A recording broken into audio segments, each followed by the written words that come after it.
This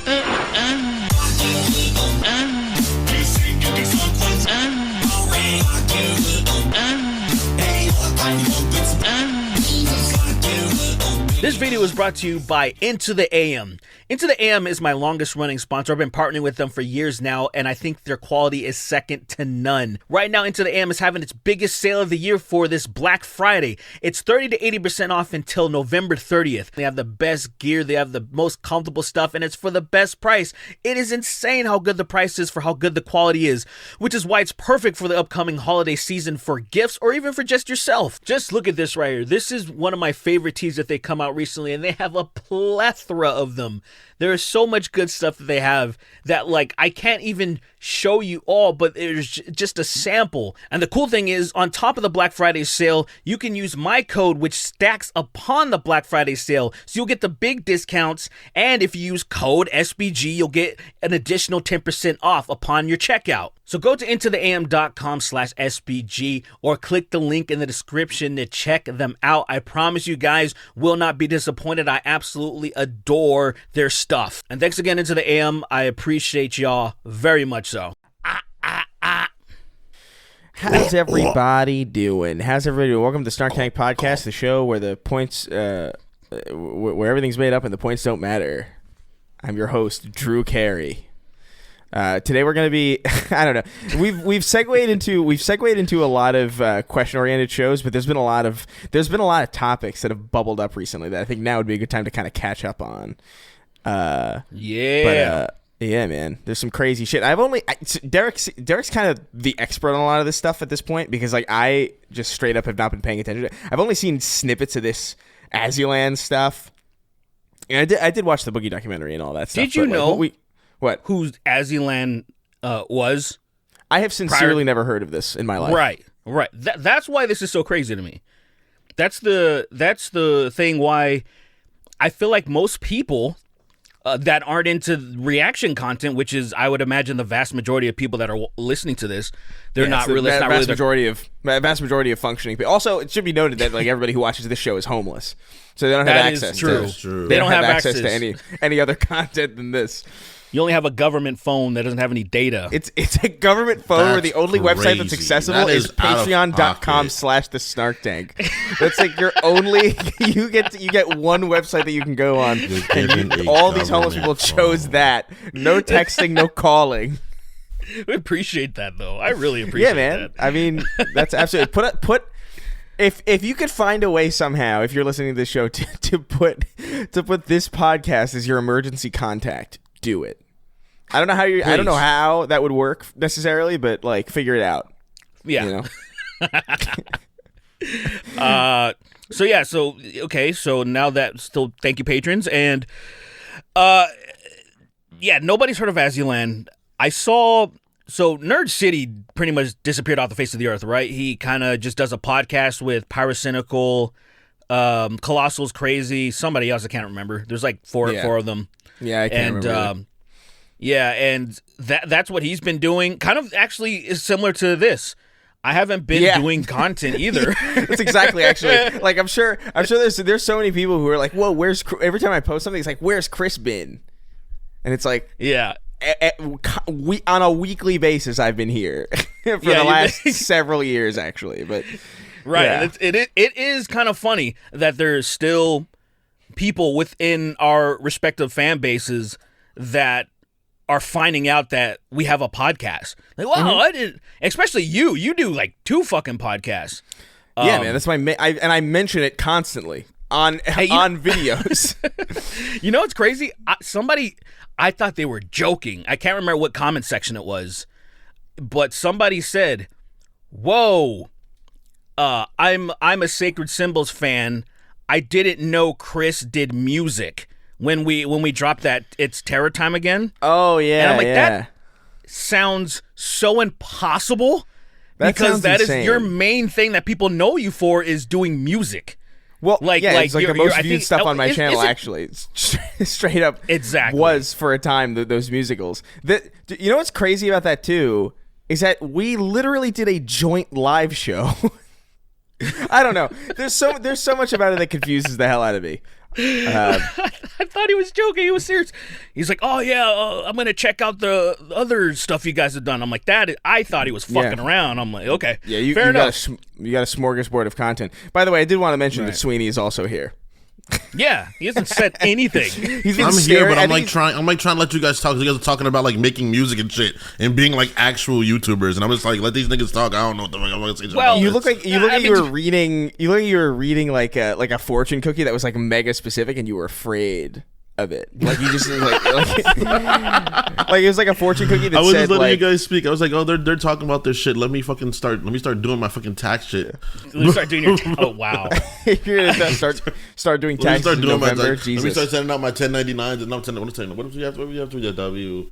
Whatever. It doesn't matter. Don't tell me about that shit. I don't want to hear shit. I don't know why. We have to do that shit by the end of the year, man. That's us. We got to send out those forms by the end of the year. Yeah, whatever. I'll do that when I have to. I need them by the end of the year from you guys, at least. I'll give you a little. I'll send you an email with a number on it, and that's as much as you're getting from me. You're not getting. I refuse. I'll have you followed. I fucking refuse. Yeah, I'll have you followed. I refuse to do paperwork. I would rather if I've told this to people a million times. It's always. Tax on every day of the year, I am a very, very liberal person, and on April 15th, I am really like severely right wing, like immensely right wing. It's like I start to question like whether or not like I don't know, like whether or not people really need rights and things like that. Like whenever I have to pay my taxes, it's always just like this is fucking terrible. And then the day after, I'm fine. Even although I'm very wounded. I'm really not that bad about paperwork unless it's like copious amounts of it. Like I'll sit down and like do paperwork. I'll do like my insurance information. I have no problem with that. Like those things are just like small bursts of it where it's like, all right, 25 minutes today I have to like really sit down and really read shit and pay attention to it. And that's not that big of a deal. Nope. I just pay homeless people. I go on Fremont Street in downtown Las Vegas, pay the first homeless person I see. I'm like, hey, yo. I got some shit I gotta do. I gotta go play Baldur's Gate 3. Can you again? Yeah. Again, I gotta fuck Karlak again. Yeah, figure this shit out for me. I don't even know. Like, it's not even organized. If you don't, I'm gonna kill you, and no one's gonna look for you because you're homeless. Fill out. I'm at the doctor's office. Fill out my medical information. I don't just make shit up. Just make it believable. Anyway, Azulan is a creator. Azulan is a creator. Is a person that exists. Yeah, it's a person that exists. So what I know from like the basic pitch of this is that SSSniperWolf basically stole this woman's like entire identity, basically. And no, see, you said basically. Wrong? You said base. It's only wrong because you said basically. No, she deliberately 100% stole this chick's identity. And that's why it's so crazy. And so that is the basis of it. So I guess Nerd City knows her. They met at VidCon and stuff. Like maybe I saw her too. I don't know, man. She just looks like a who chick. the fuck knows? Yeah, at this point. She...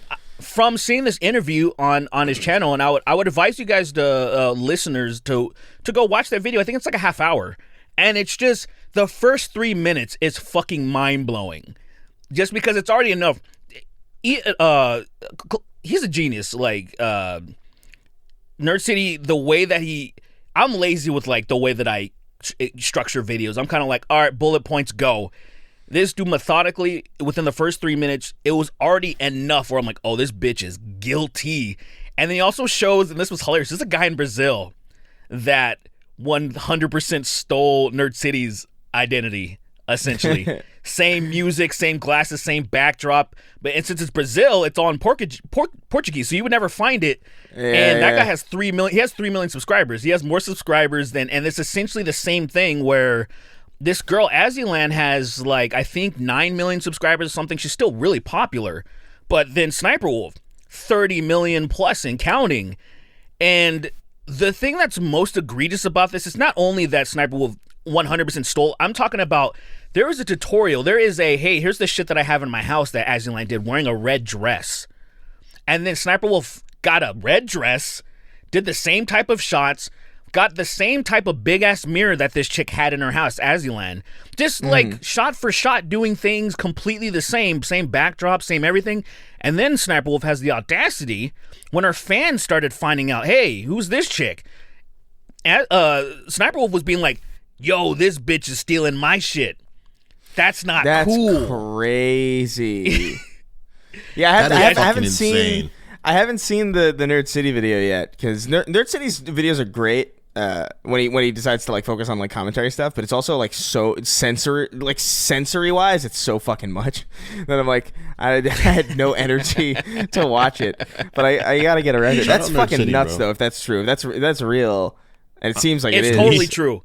The way that he laid out the video, there's no stone unturned in the video. It's one of those things where it's like, oh, is this true? When you watch it, you're like, I can't believe she's done this for so long. And the only reason, so people are probably asking, why hasn't Azilan said anything? Well, she explains. She says, she doesn't like drama. She's like, I don't really want to get into all this bullshit, even though it's like so justifiable to actually try to drag and call out SniperWolf for this. She's like, I don't really want to get into all of this. And I'm like, bro, this chick has brought like hell. Like, SniperWolf has an insane fan base, I guess, because she's insane, right? And is that bad? Yes. And they've like relentlessly harassed this girl, Azilan. They've sent all this crazy stuff, so to the point where she didn't want to even log on social media anymore, because it would just be flooded with comments of SniperWolf's fans saying, oh, you copy this, oh, you fucking fake, you this, and that. And it's just like, this is, I was, just a few weeks ago, when we saw what, we were kind of talking about it on stream, and we were saying, is she aware of what she's doing to Jack's films, like the whole doxing and stalking thing, or is she just supremely stupid? We were speculating. And seeing this video, I'm like, oh no, she is well aware of what she's doing. She doesn't care. Like, she is completely like, I know how fucked up this is, and I'm going to do it anyway because I'm SniperWolf, I guess. And I got to be honest, I'm more angry at YouTube than like SniperWolf, because of how... There's no way they're not aware of all this shit, of how fucking much of a fraud this chick is, and like how fucked up she is in every conceivable way. Right. And they're just like, nah, cool, man. Like they could have just given it to, they could have dubbed Azilan as their ambassador. They could have just tapped her. They could have done that. They could have done the right thing. And they kind of were just like, whatever. We're already invested in the SniperWolf, so let's go. That's insane. Yeah, it's been like this for years, and I'm like, bro, just a week ago, I just found out that this person exists, Azilan. Yeah, dude, it's weird because that name sounds like it's ringing like a really faint, like the faintest bell possible. Right. But it's like, it's there, but I have no idea. I have no connection to it at all. Like, I can't associate it with like an image or like a format or anything like that. I know I've heard that name before this whole thing at least once. Yeah. But it probably yeah. I do get it, like, because it's like, man, I don't want nothing to do with this shit, like, because it's that was me during the entire creator class stuff, when like my fight was all fucked up, and like, it's just like, I don't care, like, whatever, this sucks or whatever. It sucks already that it's happening, so like I don't really care to participate. But this is crazy though, because she absolutely knows what she's doing. Oh yeah. That's why I said in like the video that I think I did. Did I do a video about it? I feel like I did. You did a video about the Jack situation, I think. Yeah, I did a video about it, and I imagine it's like, dude, she's 30 years old. Like, she knows she's 30 years old, and she's been a woman on the internet for as long as, you know what I mean? Right. Like, for 15 straight years. Like, you know what the fuck you're doing when you post somebody's address, like, to your fucking millions of fans. Like, it's not like, there's no argument of like ignorance there. Right. I legitimately think that she wanted Jack to get hurt, like, especially after seeing this video. Yeah, after seeing this video, I'm like, I 100% believe it, because there is, first of all, she talks about her sociopathy. She thinks she's says, oh my god. No, sorry, not sociopathy. Actually, how would you call it if someone's psychotic? Not sociopathy, but psychopathy. Is it psychopathy? Psychopathy. Psychosis? Yeah, okay. I guess so, yeah. Okay. she mentioned she's self-aware that she lacks what the type of feelings that she should as a normal person should. He puts that in the video, and the way that she behaves, the projection. You know how this always happens. The right-leaning dude that goes hard in the paint about protecting kids and calling everybody a groomer, and then he gets arrested for having like 5,000 terabytes of like child porn and shit. Like you see like stories, you see shit like that, or the politician blah blah blah, I hate gays and they're sucking dick in the truck stop bathroom. It's like, so she's doing similar behavior where she's calling out people like, oh, I hate when people like are stealing other people's identity, like just like what the fuck is wrong with you kind of a thing, like just doing all this projection shit, knowing full well that she stole this chick's identity. And you're just seeing like the behavior of someone, you're like, wow, I was convinced more before this that, oh, she's just really stupid. That was more of a, I mean, I guess both things could be true, but like I just think that like, oh no, she could have easily went down a different path and been like a serial murderer type of thing. Jesus. Like, like just a few little tweaks, like in a parallel universe, she easily could have been like capable of doing some crazy shit. Wildly wild. Like, you're talking about this right now, and I'm like, what the fuck what are we talking about? What's going on? But that's how wild it is. When you see something this blatant and something this open, it's kind of like when somebody it was actually like my friend. I have a friend that moved to France in 2010, and this dude was kind of he was a demon before he left. He would just do a lot of dumb shit. And Tower Records, when it still existed, he went in, stole a bunch of CDs. I was like, I am black. I want no part of this. I am not going to be anywhere near this. So I waited outside. Like, I'm like, whatever. And then so when he got his first round, got a bunch of CDs. He's like, oh, look at all this great shit. This was so easy. I'm going back. And I'm like, bro, no.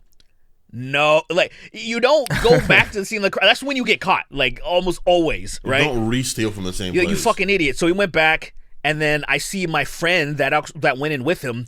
He comes out and just signals, like, go. And he's like, oh, yeah, they got him. And I was just like, yo, it's like this chick. If she would just not fucking talk shit, kind of essentially returning to the scene of the crime, knowing that she stole this person's identity, and then kind of being like, yeah, fuck people who did this. Oh, by the way, she stole my shit. Dude, nobody would have found out about this. Because Aslan wouldn't have said anything if she wasn't getting harassment thrown her way. So it's one of those things where it's like, you are so arrogant. Not only are you psychotic, you're fucking arrogant. And it just blew my fucking mind. So like I say, I advise you people to watch that 30-minute video to fucking just be like, oh, this person is actually crazy. I didn't know. I thought maybe she was just a dumb bitch. Like it goes beyond that. I thought she was just a dumb bitch. I really did. To my surprise, this is a dumb, crazy bitch. But to my surprise, to my awe, YouTube's been popping off a little bit though. You have this crazy shit going on. And at the same time, we briefly mentioned, we were talking about Boogie. Yeah, we briefly mentioned the Boogie doc. Right. His documentary came out, so we kind of we didn't really focus on it. It wasn't like it was just like, oh, in passing. I hadn't even seen the documentary when it was first, when it was first brought up. I saw it, and it definitely made me. Now, I did say that like I can't really fuck with Boogie, because I was one of those people. I made like 1 or 2 videos saying, y'all are acting like Boogie is some fucking Keemstar type villain. You're acting like he's done some really nefarious shit. The way that he gets waves of hate, the way that I see the videos made about him. But then when I saw the documentary and I saw, not only the title, it was called something like The Sad Life of Boogie. Pathetic, what is it called? Tragic, that shit is so stupid, dumb and gay life of Boogie2988. It's some shit like that. And it's like, why would they say that about him? Why would you greenlight that? Why would you greenlight like bro. He says it the whole time though. He's like he's hammering home the whole documentary. It's like, I'm fucking sad. My life is fucking sad. I am sad. I suck. Everything sucks. I'm sad. I can't. There's this great sequence from the, well, not, I wouldn't call it a sequence. It's not fucking, it's not Avengers or anything. But there's like there's a scene in the documentary where he's going over all of his expenses and he's like, I got my health care. I've got my fucking medication. I've got you know, my bills. I've got food. Diablo 4 came out. I had to buy it. I had to get it. It's just like, bro, you are indeed. He makes me feel so. I don't like feeling bad, you know, like most humans, like basic humans. That's a hot take, man. I don't like feeling bad. But when I watch Boogie, I can't even make fun of it for feeling sad. I just feel sad. I just feel my heart's just like, man. That should be merch, I think. Yeah, we should have a shirt that says like in like Arial font or something. Like, I don't like feeling bad. Don't like feeling bad. That'll be our first. That'll be our first official. Shit, man. Well, not our first official, but. Yeah, we'll get like a new season. It's just unfortunate, that poor soul, dude. I see. Here's the thing. See, this is exactly the way that you're reacting right now. Is exactly what he wants, and I feel like that is the wrong emotion. So I should be like, "Fuck you, haha, fuck you." Yes, because it's not. Because look, this is the way he doesn't. No, really. Because at first, I was somebody who was like, I gave him slack. I give him slack because okay, there's someone who's clinically depressed. All right, that is a major thing. Here's somebody who's also suicidal. Okay, so I can give a pass for a lot of the behavior that he's doing, but it got to a point where when this documentary came out and he was like cool with everything, it got to the point where I'm like, oh, this is not clinical depression. This is I like the attention I get from being a sad sack of shit, because nobody that is clinically depressed and anxiety riddled and all this shit would dare conceive of having something like this released of them with their fucking stamp of approval on it. It is one of those things where, like, you know, there's Sunny V2 and all these other YouTubers that make like these videos shitting on them. Yeah, those are gonna come out. You don't have to approve or disapprove. There's criticism, whatever. But to have a documentary a part of you, okay, show the sad parts of your life. Now what's next? How are you going to fix this? How are you going to overcome? Now, it was to the point where this is when I truly lost respect for him. So he started dating that 20-year-old who clearly, she even says daddy issues, blah, blah. We're okay, big fucking shocker. Yeah, but the thing surprise. is, they also talked about trauma bonding. And it's like trauma bonding in the way that, oh, they're both fucked up and then they bonded over that. And we all know how fucked up that is, that especially, say, for example, if she healed, if she got better, she would clearly be like, what the fuck am I doing? Why am I with this piece of shit? But the thing is, what he's telling her in the documentary is that I'm fucked up, I'm gonna die pretty soon, and I'm so sorry. And what made me so mad about that is you can't be sorry. You got with her. You fucking got with her knowing that you're probably gonna die soon and fuck her up even worse. You can't say I'm sorry. It's just like, look it. When I was 18 years old, I was a senior, right? I dated another senior in my rival's high school. The only time we would really hang out, because she was so fucking busy and her parents were really strict, we would sneak out at night and then we would just hang out. Like, so past 11 p.m., whatever, we'd hang out for like hours. Thing is, she would be so fucking tired. She was going to a prestigious school and she needed all of her classes still counted. None of my classes counted except for English 4, so it didn't matter what I did. I didn't even have a first period. What I did was, even though I really liked her, I was like, this is fucked up. I'm gonna ruin her fucking life if I behave. So basically, not being selfish, I broke it off. That's because crazy. Now, here's the thing crazy. is, you think that's crazy? I never, dude, especially when I was young. Well, you think it's crazy to have like empathy? No. It's crazy for you to have that level of foresight at that age. Oh, okay. Yeah, I do agree. That's pretty wild. That is crazy. Like at that age in particular, not even that you're insidious, you know, it's just like the idea like you're like, I want to try to make it work. Because even adults try to make it work, which fuck shit like that, you know. But the fact that you had that foresight, I would be like, I just want to get pussy. She's hot and she's cool. I'm gonna stay with her. And if she fucks up, like, I never told people this. The year that me and Lily started dating, she failed all her classes. The first year she started dating, my girlfriend is like dean's list, like top of the class. Lily's extremely intelligent. When she first started dating me, that was her first like super serious boyfriend. She was like, "Oh, I love this guy." You were like an EMP to her intelligence. Like you go around her and you make her stupider. That's wild. She's happy, but she's definitely dumber, bro. Right. And you're right. But I respect that. You're right. It's just crazy that you were able to do something. It was one of those things. It was one of the most selfless things I'd done at that point. because I truly cared about this person, and I knew that I didn't want to bring her down to my level because I wasn't planning on going to college right away. I had done school my entire life. I'm talking about fucking prestigious private school, then going to public school was a breeze until I started doing these honor classes, and then it just snapped. I snapped. I'm like, what the fuck am I doing? I'm going to take it easy. And so anyway, long story short, it really upset her. It did. But it was one of those things where like it's for the best. I know I'm gonna fuck things up if I just be selfish. Yeah. My point being that you just know that kind of thing at a certain point. Like definitely not. It's definitely I think rare for somebody at that age specifically to feel that way. At that age, you're right. But I do think like at a certain point, like definitely by the time you're fucking Boogie's age. You know that. Yeah. Like, especially, yes. Agreed. Hard agree. What a fuck. And that's what really made me, I was just like, fuck this guy. I never had that feeling before. I'd seen so many people be like, fuck this guy. He's a snake. He's a manipulator. This. And I'm like, I don't really feel that way. I just feel like he's a depressed, suicidal guy that like, you got to give these people slack, man. It's no fault.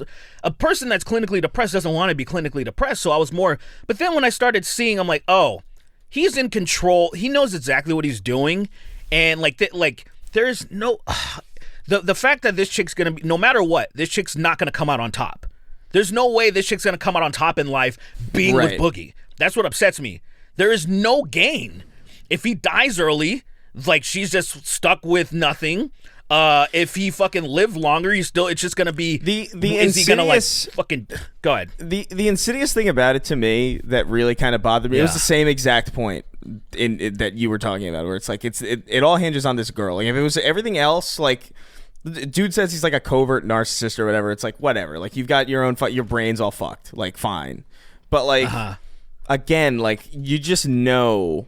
What you just know by a certain age what you should and shouldn't do with people.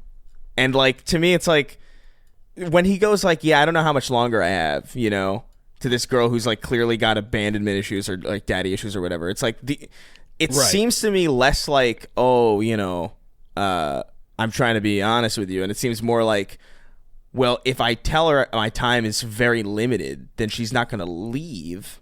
Because every moment is like, you know, every moment's like precious. You know what I mean? Like every single no matter. Oh, I have an offer to go like work for a company somewhere else that would be really good for me. I'm not gonna take that because I don't know how much time I got with this guy. You know, it seems like it just strikes me as like fucking. Yeah. That's what struck me immediately. I was like, that's fucked up. If I was with somebody, didn't consider that angle, dude. Because I'm thinking like if I was with somebody and I was like deathly ill. Which I don't know what Boogie's scenario is. I don't think he's not like fucking stage 8 cancer. Or no, look at before you go. I just want to say most of his ailments could be cured with losing weight. That's all. Right, exactly. Yeah. Which he did for a little bit, and then just like gave up. He'd definitely be in better shape if he lost weight. Right. So like, he'd be better. Like his life would be in better shape. I'm just saying, like the things that he's diagnosed with, most of it will go away with just losing the weight that he should have lost. Yeah, but he gives up. He gives up because he understands there's like a lot of sympathy that comes towards him. There's like also it's like, well, if I'm really unhealthy, then like she's never gonna leave me, you know, because like she really needs me, and like I have this whole thing that I'm holding over, and like, dude, I don't know if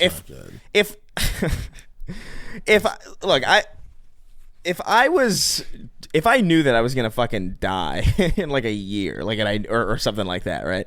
And like I knew that, I don't know, man. You know, fucking. You'd be kind of cunty too.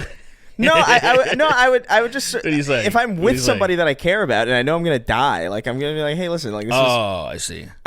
Why would I? You know, I couldn't do that. You know, that's it just crazy. seems weird to hold people like that. I don't know. If I was gonna die, I would instantly be like, I'm not gonna be here, but people I care about are gonna be here. That's when my mind shifts to anymore. It's like, because like you're not playing a game for you anymore. Your last time here is like, I'm going to disappear soon. I have to help other people that are here. Right. No, but what I mean, that is what my like, brain does. Some people are like, if I'm gonna die, fuck it, I'm gonna do whatever I want. I'm like, oh, that's man, not what I I'm gotta, saying. Like, make sure my you're really girlfriend's misinterpreting good, what I'm saying. Make sure I'm saying my family members are good. I'm saying he should be selfless enough to be like, listen, you should go. You know? Like, I don't know. It just strikes me as like fucking wildly selfish to be like, I got so little time here that is, by the way, very, very curable. and very, very fixable and very, very within his reach to fix. But I don't want to fix that. So stay with me, please, while I fucking die and wither away and fuck you up even more, by the way. Thanks, cool. I know you're basically a kid, but whatever. It's, I don't know, everything about it just like that. Everything about it rubbed me the wrong way, but that part in particular was like, I don't know, man. That was the catalyst for me where I'm like, That's fuck nuts. this guy. Yeah. It just, the whole thing where I'm like, I know exactly, when I saw him get with, like, because he announced it on Twitter or whatever when they were together or some shit, immediately I was like, I know exactly what this is. I know exactly what this type of dynamic is, and she's one of those girls, even though she's an adult, she's 20 years old, it's one of those things that they're trauma, like I've been in a similar, not the same dynamic at all, but meaning that trauma bonding, it happened to me one time, and once I got better, and once I got better, it was like apparent, it was like, oh, her and I, the girl, we were not compatible. We were, it was okay to hang out with, but this is like, it was one of those things where it's like, come on, like we both knew, we're both good. We'd be better as friends, but not romantic partners. We don't get each other in that way. I've never had a situation like that. Yeah, I mean, it's good if you don't, man. Shit. Like it's not ideal. I've had dramatic relationships. Those suck. And I can't deal with that shit. They really make you have less energy for bullshit when you get older, and like it kind of wears you out more than you need to be wearing out before you get to a certain point. I had one thing like I briefly dated a girl that I forgot about that yet. Just very briefly, where she was all about, she loved drama, like she couldn't live without it. She got me. I don't yell. I'm not yelling, like actually yelling person, but she actually got me to that level a couple of times. And I was like, who the fuck, like, what am I becoming? It was one of those things where I'm like, who am that's I? A wild, I'm screaming. I only ever raised my voice. Bad. I only ever raised my voice once in my life in a relationship. And I remember being like, man, that's not good. That's not good at all. It's bad because you feel insane. You feel insane. You're like, after you go and you like storm out of a room, and then you sit down wherever the fuck you sit down angrily, and you're like, what the fuck am I doing right now? I'm yelling at someone. It's crazy, man. It's a fucked dynamic for it is a fucked dynamic for people who are the same age, let alone a fucking 50-year-old guy with a 20. You know what I mean? Like that is fucked as is. So to add this weird extra layer of just like, and look, I'm not. Did you see? Go ahead, keep going. Because I don't know. Like at 17. Am I hitting? If Lady Gaga hits me up at 17, I'm taking that. You know what I mean? And I know exactly what I'm doing. I know 1,000,000% what I'm doing. Right? I'm not going to. I don't like pretending like there's this like completely, you know, like, oh, the fucking. Right. No, you have a very good idea what you're doing. Right. Not exactly. I have a very good idea. I have a very solid idea what I'm doing. I'm pretty sure I know what I'm doing. Yeah, but at the same time, it's like, I don't know, dude. Like a full-on fucking relationship between a 50-year-old and a 20-year-old, like that's nuts. Like if you want to sling dick, good. if you want to be like a 50-year-old like movie star and like fool around with like a 21-year-old person and then leave the next day, fucking whatever, dude. Fucking have at it. Yeah. That's weird, but it's significantly less strange than like, hey man, you just got out of college, let's build a life together. I'm gonna die in 20 years. Like, I don't know. It's fucking. It's just that whole level confuses the shit out of me because I don't know, man. I don't. People give Leo DiCaprio a lot of shit for like dating people like in their late 20s, and it's like, I don't know, man. That's weird to me, but also like do what you do. Do what you gotta do. I understand the dynamic. Like, he has a ton of money. It's all like there's no confusion on what's happening. The thing that is if Boogie was balling, like if he had wealth. It would still be like morally kind of reprehensible to a certain extent, but you would also understand the dynamic. Right. You'd be like, oh, I see what's going on here as far as like this chick's here for the money. He's gonna die soon. Like I get it, but he's Boogie, broke. Boogie could never be wealthy. Boogie. That's crazy. He can't because he was. Right. That's what's crazy about it. Is like Boogie cannot be wealthy. Like he can't. It's physically fucking impossible. The amount of money that this dude, he spent $700,000 on what? Crypto? And then he spent $200,000 on hookers? Dude, he could have spent a fraction of that money and lost a bunch of weight and just been attractive enough to attract a person. You know what I mean? Like, right. He could have. He already had. Like, what are you wasting $700,000?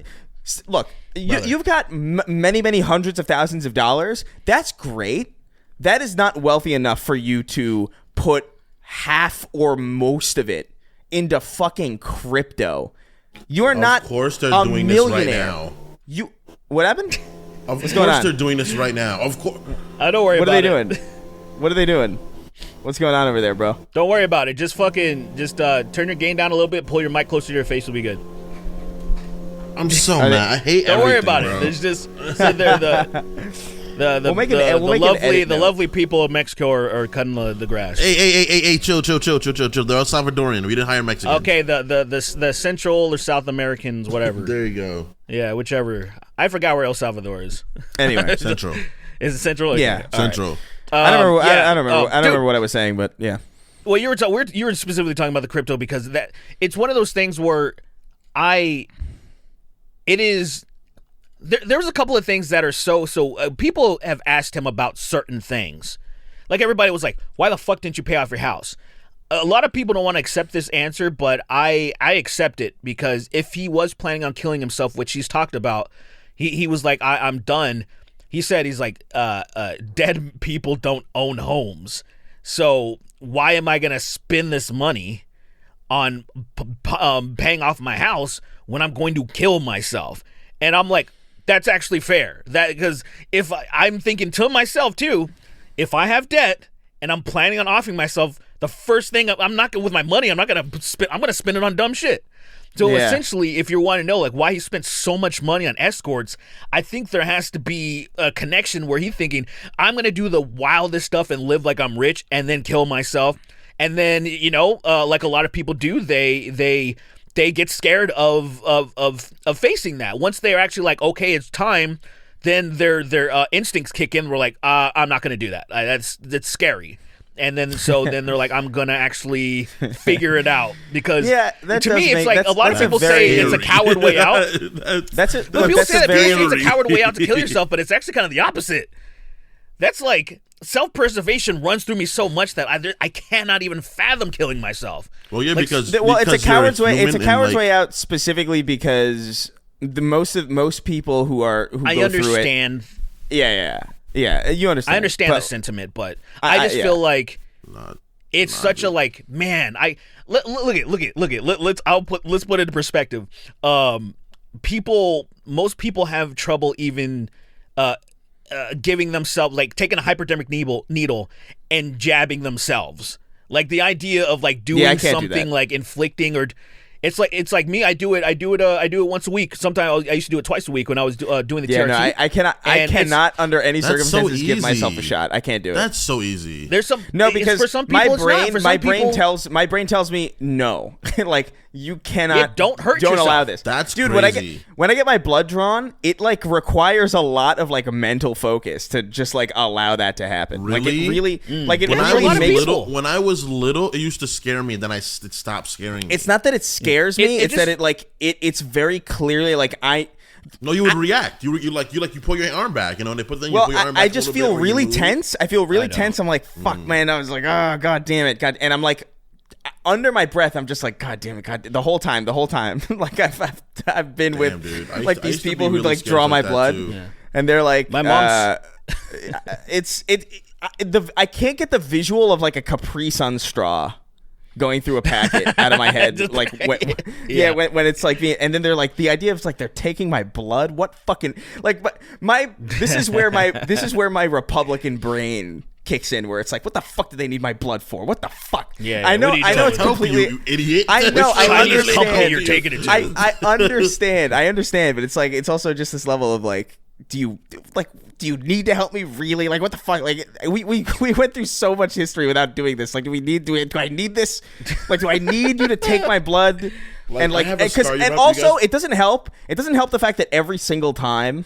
I mean, this is, I guess, obviously to thank goodness I have my health, I guess. Yeah. But every single time I do it, there's nothing wrong. So it feels like a fucking waste. Just feels like they've stolen my blood for no reason. Like, so like, this is a scar I have. It might be gone for the most part because of the fact that I have like fucking good skin. But I would play the lighter game with people, and no one could beat me at that game. That's crazy. The lighter? You mean you set your arm on fire? Because I have a good pain tolerance as well. That's crazy. Because I've been getting hurt since I was a little kid. I have a good pain tolerance. Myself, so I'm like, I can deal with. I have a good pain tolerance for specific pain. I can take a beating, but sharp shit, I notice immediately. Like if I get a cut, like if I get like a paper cut or something, like I'm feeling that for hours and it really bothers me and it hurts like hell. But I could get decked in the face. I could break my nose literally in a boxing ring in front of millions of people, and I'm partying like immediately afterwards. You know what I mean? Well, there's the adrenaline aspect of that too. That probably no, but also really just like straight pain. Up like could you no, but also you get a paper cut, you get adrenaline immediately. You're like, yeah, you start bugging. No, like it's because it's happened also before. Like I don't remember if I fractured. I did something. Some guy just came up to you and beat you up.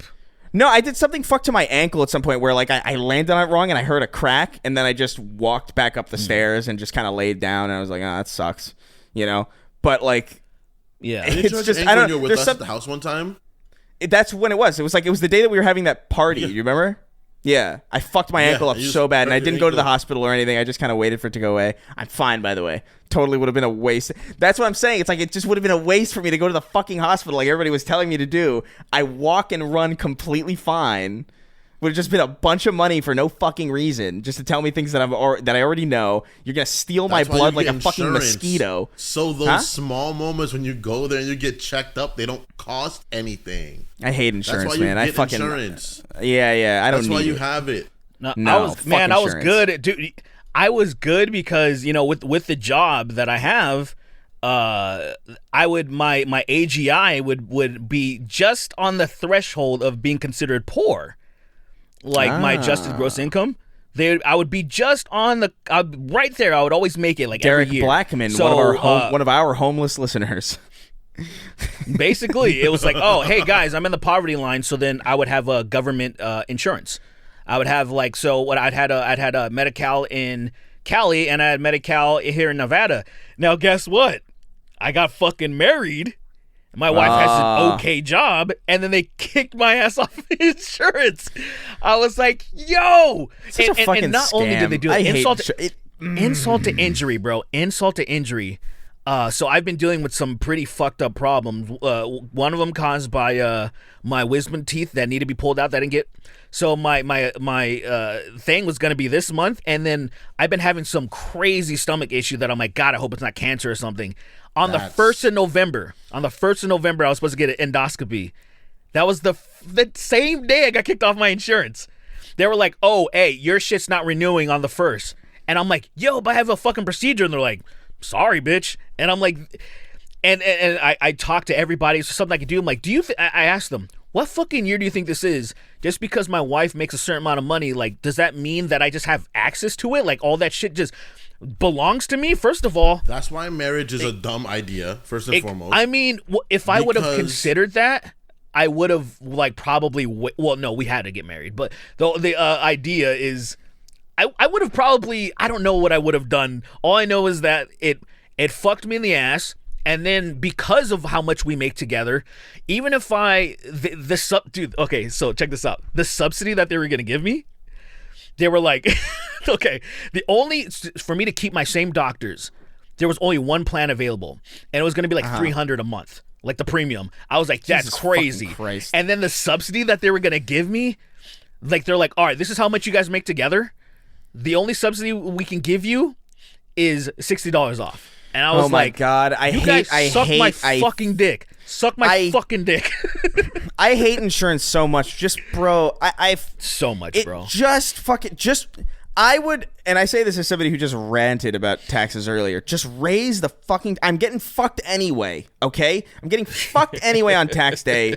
Fuck me a little more and just like free me from this bullshit where you're gonna get kicked off if you get married, or or like, oh, well, this doesn't cover this, or like, oh, you have a job here so you have it, but like if you get fired then you lose it. Oh, it's just all fucking so goddamn stupid, and it's so antithetical to the idea that Americans have a freedom at all. It is so restrictive. It is so bullshit. I don't know, man. It blows my mind. That is the one thing. It's like, I'm sorry. Listen, I'm sorry. With all due respect, if you're a Republican listening to this and you don't understand why people are passionate about free healthcare, you are fucking insane. You are absolutely fucking daft. I don't understand. The infrastructure of free healthcare in European countries would not work in America. Yes, it would. No, it wouldn't. It wouldn't. But yes, just make it work. No, it would. Just make it work. It's like not impossible. It would for the same. It would for the same reason that any of it works, which is that you build for it. It's like, oh, well, now that this is in place, that's what I mean. Now we have all this fucking this income from literally everybody. Let's build hospitals. Let's get more people fucking in this industry. Let's do all this fucking shit. If people were taxed appropriately, and so the thing that's true. But see, like it would work as long as we were taxed appropriately. If people were, and here's the thing, because we all know what happens. We all know what's happening to the Republican base. They're being lied to. It's like, oh, this, that, freedom, this, and that. But then, because of their medical bills, because of everything else, they pay infinitely more. Then it's like, hey, guys, what? No. I just got excited because I just wanted to talk about Ron DeSantis's heels. We'll transition in a second. Yeah. Go ahead. All I want to say is, all we have to do is pay like a meal more collectively, like in taxes, and then like it's one of those things that. And here's the thing: every time there's all these people that go out and do street interviews, they go to Trump rallies, they go whatever, and they ask these people what is the thing that's bothering them the most. Almost 9 times out of 10. They're bothered by their health insurance. Dude, they're mad that the government's not taking care of them. It's a fucking tyranny. It makes you want to pull your you makes them want to pull your hair out. That it's like, guys, you keep saying this is bothering you, but you keep voting for the fucking problem. Yeah, and it baffles me to the point where I'm like, guys, I don't know what to do at this point. We all want the same thing. Every red-blooded American wants the same fucking thing. We got. But you keep voting for the thing that's not giving it to you. I'm a red-blooded American. I believe in freedom. I love the freedom that I have to, when I work somewhere that I fucking hate because I have to. Because if I don't work there, I can't afford to get sick, and I might die and go bankrupt because I get sick. That sounds like freedom to me. I don't know. There's always these things cited too, where it's like, oh well, medicine's so expensive. We can't expect everybody to pay. It's like medicine isn't expensive. Medicine is fucking astoundingly cheap. Actually, the markup through insurance is expensive. Yeah, yes, that's true. Yes, but like if you didn't have fucking insurance, then that wouldn't matter, and everything. I don't know, man. This whole thing fucking pisses. It makes me so fucking upset. When you go, so I have several friends and family members in pharmaceuticals. When you go and you buy medicine costs X, right? Yeah. To be sold from a place, it'll cost increase more. When you swipe your insurance card, money is being taken directly from your insurance card. The place makes a little bit of money, and the vast bulk of the price just goes to insurance companies. Yeah, it doesn't even go. It doesn't even go to the people. It doesn't even go to the people making the medicine or anything. It's crazy. It's so out of. Medicine is such a. It's so crazy. It is an expensive field, but it's an expensive field. It's an expensive field in research and development. It's incredibly expensive to research and test medicine. It is not expensive to create it once you've got it. And you know what's fucked up? And because of that, and because of turning a fucking profit is the most important thing, they will research and develop things that are less important. There will be things that are way less important because it's going to turn more of a profit. I'm like, bro, so there are millions of people who could have been saved if you would have researched X. And it's like, we got to talk about Ron DeSantis' shoes. I'm getting upset. I'm getting fucking upset, bro. It's really fucking dumb. It's really dumb and disheartening because it makes you want to just annihilate people that think that way. Yes, of course. It makes you just want to annihilate them. I'm visibly getting hot. I want to not talk about this anymore. I'm not violent or insidious by nature, but seeing people have the audacity to be like, my cousin's dying from cancer, and some nigga's gonna be like, well, you should have had a better job or something. I'm just like, yo, I'll eat your daughter. I'll eat your daughter. I'll eat your son. I'll eat everyone related. But you know what sucks is that like a lot of these people I'll eat your family, dude. What sucks is that you know a lot of those people are like slaving away at jobs that they hate that they are keeping purely because, or at least very highly because, well, they need it because their insurance is tied to it, and that's not freedom. Yeah. I don't know what to say. Like, that's not freedom. You should be free to just go and do the job that you want to do. Whatever the fuck you want to do. But that's what freedom is. Actually, healthcare shouldn't be kept hostage. But anyway, whatever. Dude, Jojo, let's talk about Ron DeSantis's. Yeah, please. Let's talk about Ron DeSantis. I'm getting fucking. You know what I had in my head? I had the thought of just like beating one of these people up and then watching them go into an ambulance and get the bill for it.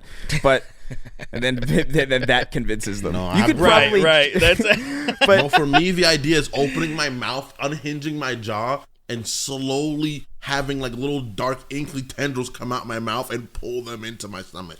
$3,000, by the way. Gullet. $3,000 for an ambulance ride in New York, no matter how far. So crazy. Yeah, in New York City. And that, by the way, was 10 years ago. So I don't even know what the fuck it is now. I would rather hop. Dude, Jojo fucking, I just, hospital. All I hear is, and I'm getting a little tired of it, to be honest, but I also understand at the same time, because Jojo is experiencing American healthcare. And it must be so embarrassing. She fucking, oh my God. Like, she was just like, and I feel like I don't know what the hell's going. So the only option for me, long story short, is to get on her insurance.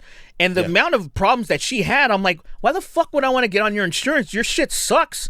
But like, I literally have no other option because they won't even subsidize me because the plan is lower than they would say it's considered affordable. In their eyes, it's considered affordable, even if you're a poor piece of shit. They're like, well, what you guys would pay monthly is considered affordable, so the government wouldn't even subsidize any private insurance that you bought.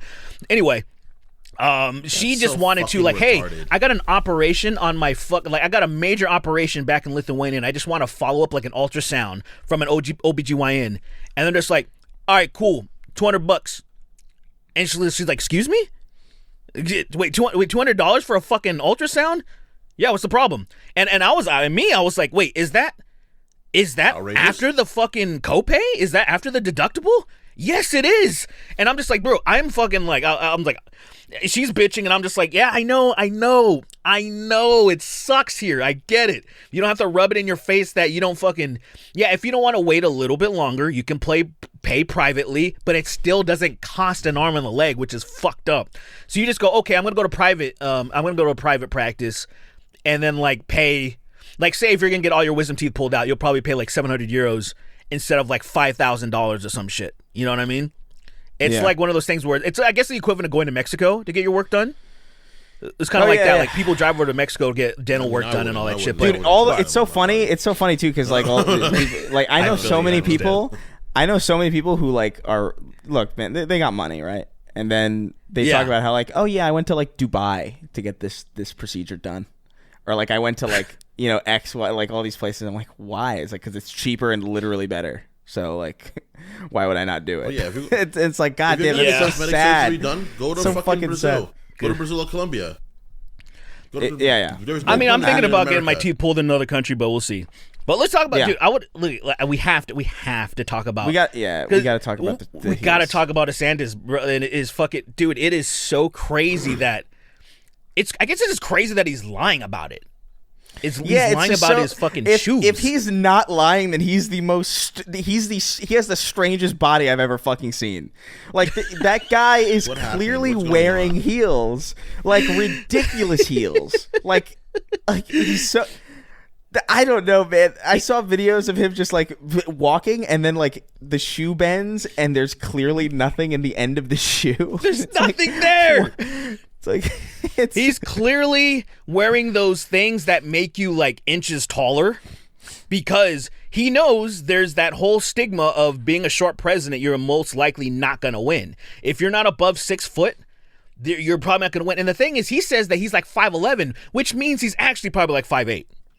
Yeah, he's like 5'6" probably. He's probably my fucking height. What is wrong with the being short stuff? Is that a thing? Presidents are usually yes, not absolutely. Historically, I think if not all presidents, like the vast majority of them have been over 6 foot. Even especially beginning with George Washington. Very tall guy.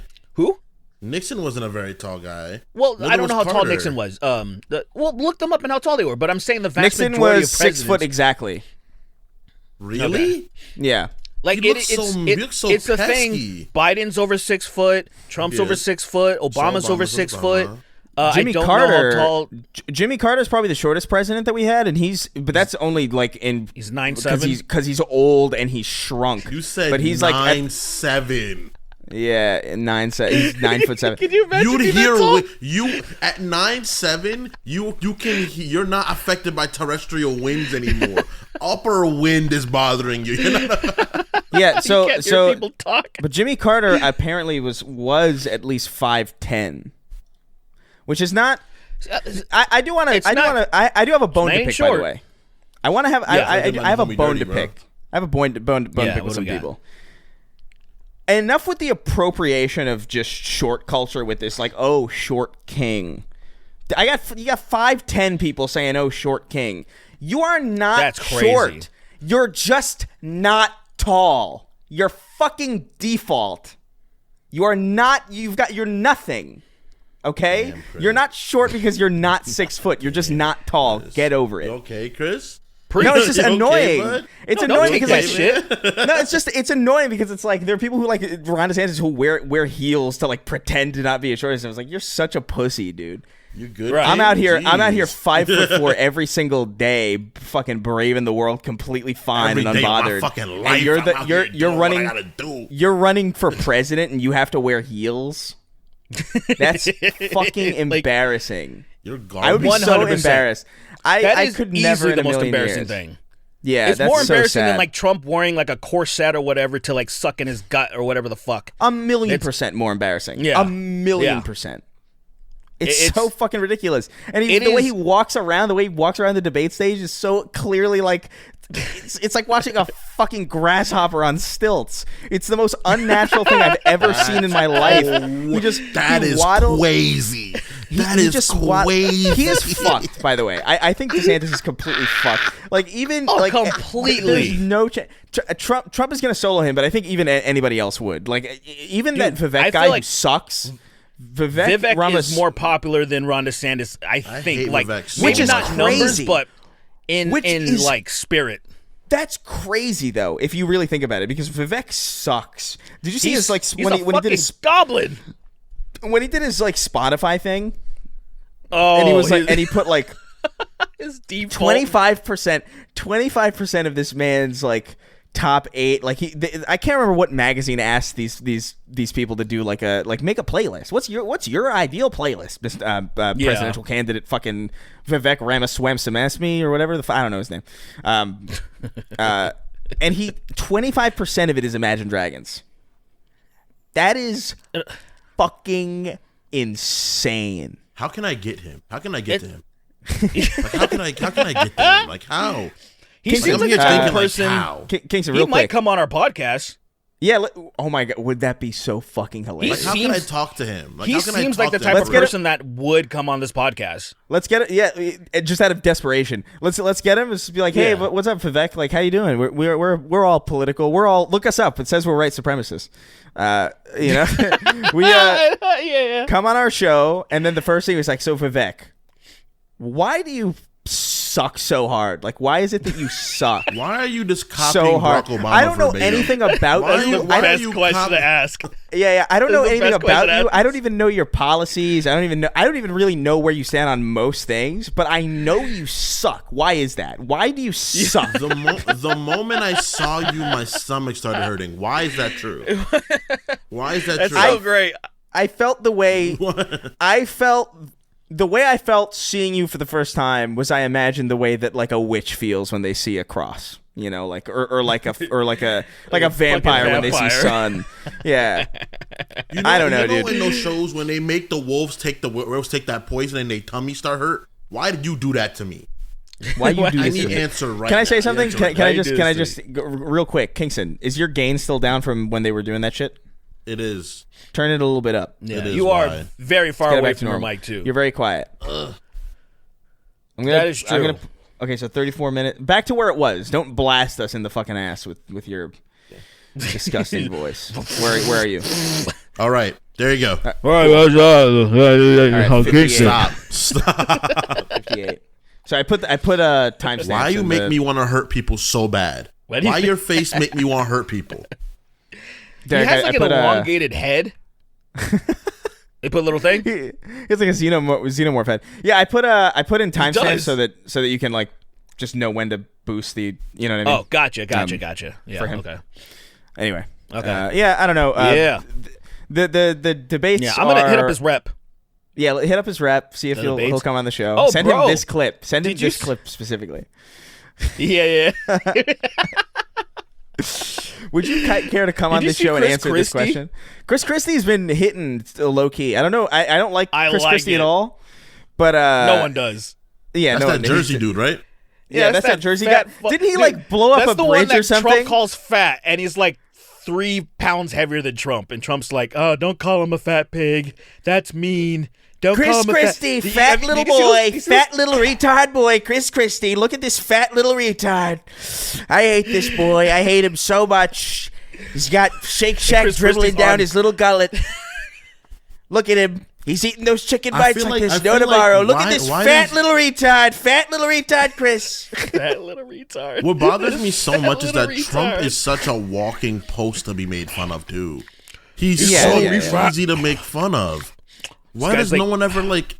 I guess because people still try to be like sort of respectable politicians. They're afraid too.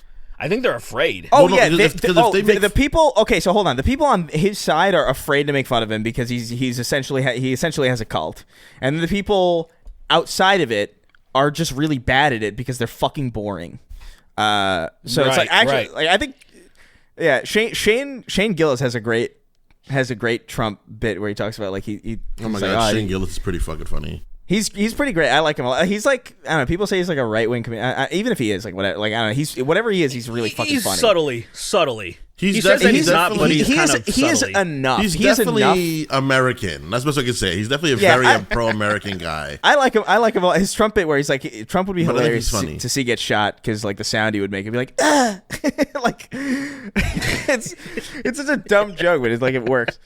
So I don't know, man. I think fat little retard Chris. I want people like say there was a big reaction when that broad called Vivek scum. And I'm like, that's what I want. That's what I want with emoji claps, man. Oh, because she brought like her daughter into because he's like, I'm Vivek. Yeah, like your daughter uses TikTok and shit. Your daughter uses TikTok, and I follow her, and I go into her fucking info, and I click on all those links. I click on all the links in your daughter's bio, and I check on every single thing. And your daughter's on TikTok. Did you know that? Fucking weird thing to bring up in a debate. Fucking bizarre. And she goes, "You're scum." But what was the thing that Chris Christie said? Like he called Vivek like Chat GPT fucking.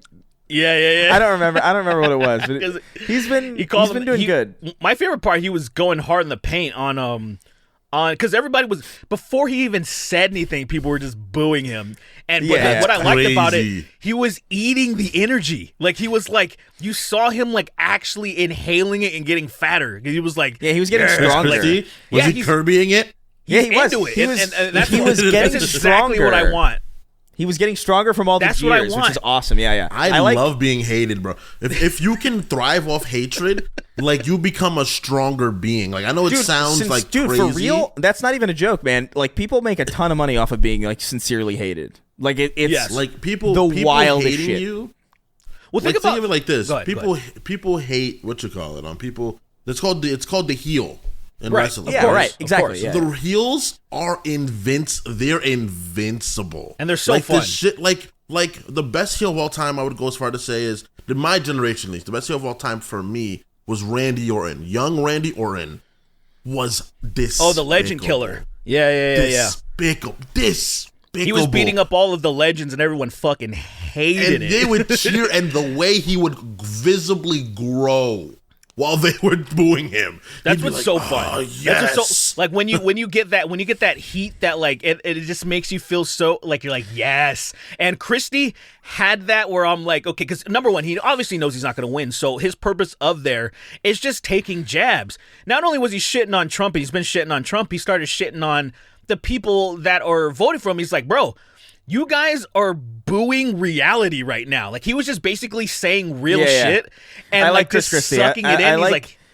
I like this what he's era. Doing right now. I like this era. This is like I don't even know, like you know how like there are different like how there's like Saiyan Saga Goku and and like Buu Saga Goku. Yeah. This is like Cell Saga Chris Christie. This is like Cell Saga. This is his Gohan moment, I think. It's like he's never gonna get another one of these ever again. You have somebody booing you on stage and you start jacking it. You're like, yeah, come on.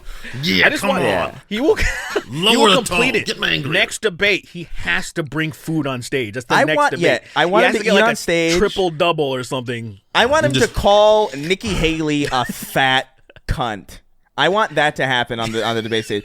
Even though she's clearly infinitely thinner than him, I just want him to just like throw it out there because like it doesn't matter.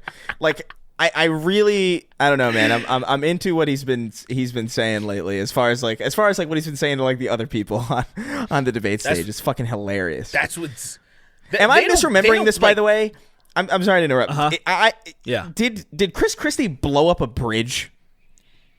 Something happened with Chris Christie in a bridge that I can't remember, and for some reason my brain has just thought like, oh yeah, he blew up like a bridge. Like a terrorist, or what do you mean? No, like I don't know. I don't think like a terrorist. Like I don't know. Like he acts. I don't know. But there's like a bridge story with Chris Christie. I swear to God. Wait, what is it called? The Washington Bridge? Which one's the bridge that? Chris Christie. Yeah, the George Washington Bridge. Chris Christie is tied. Right, the bridge, right to. There's a bunch of bridges to New York. Is that the one? There's a George Washington Bridge, which takes you up to like does that go to Jersey? That goes to Jersey, yes. But at least I'm pretty sure it's been a while. Isn't that the one where they found like terrorists or something? Like they foiled the plan or something on 9/11? They foil plans on those bridges all the time. So was one of them Chris Christie? They just got him. One of them was him. He jumped in the water and swam away. Just jumped in the water. He was way fatter back in the day too, dude. He was way bigger. So he was just like. No, not even slow, like way faster than some of his sides should like move. He would have beat fucking Michael Phelps if he would have entered. He would have beat Captain America. Like the way he darted out of there, just starts moving too quick. You're like, yo, that guy's moving too fast. Yeah, he jumps in the water and falls all the way down. Perfect pin dive. Yes, swimming like a dolphin away, dude. So the George Washington Bridge takes you from Washington Heights in Manhattan to Fort Lee in New Jersey. So yeah, but I swear to God, like Chris Christie is tied with, like Chris Christie and bridges are tied in like together as like a thing to me, like in the same way that like the Green Goblin and bridges.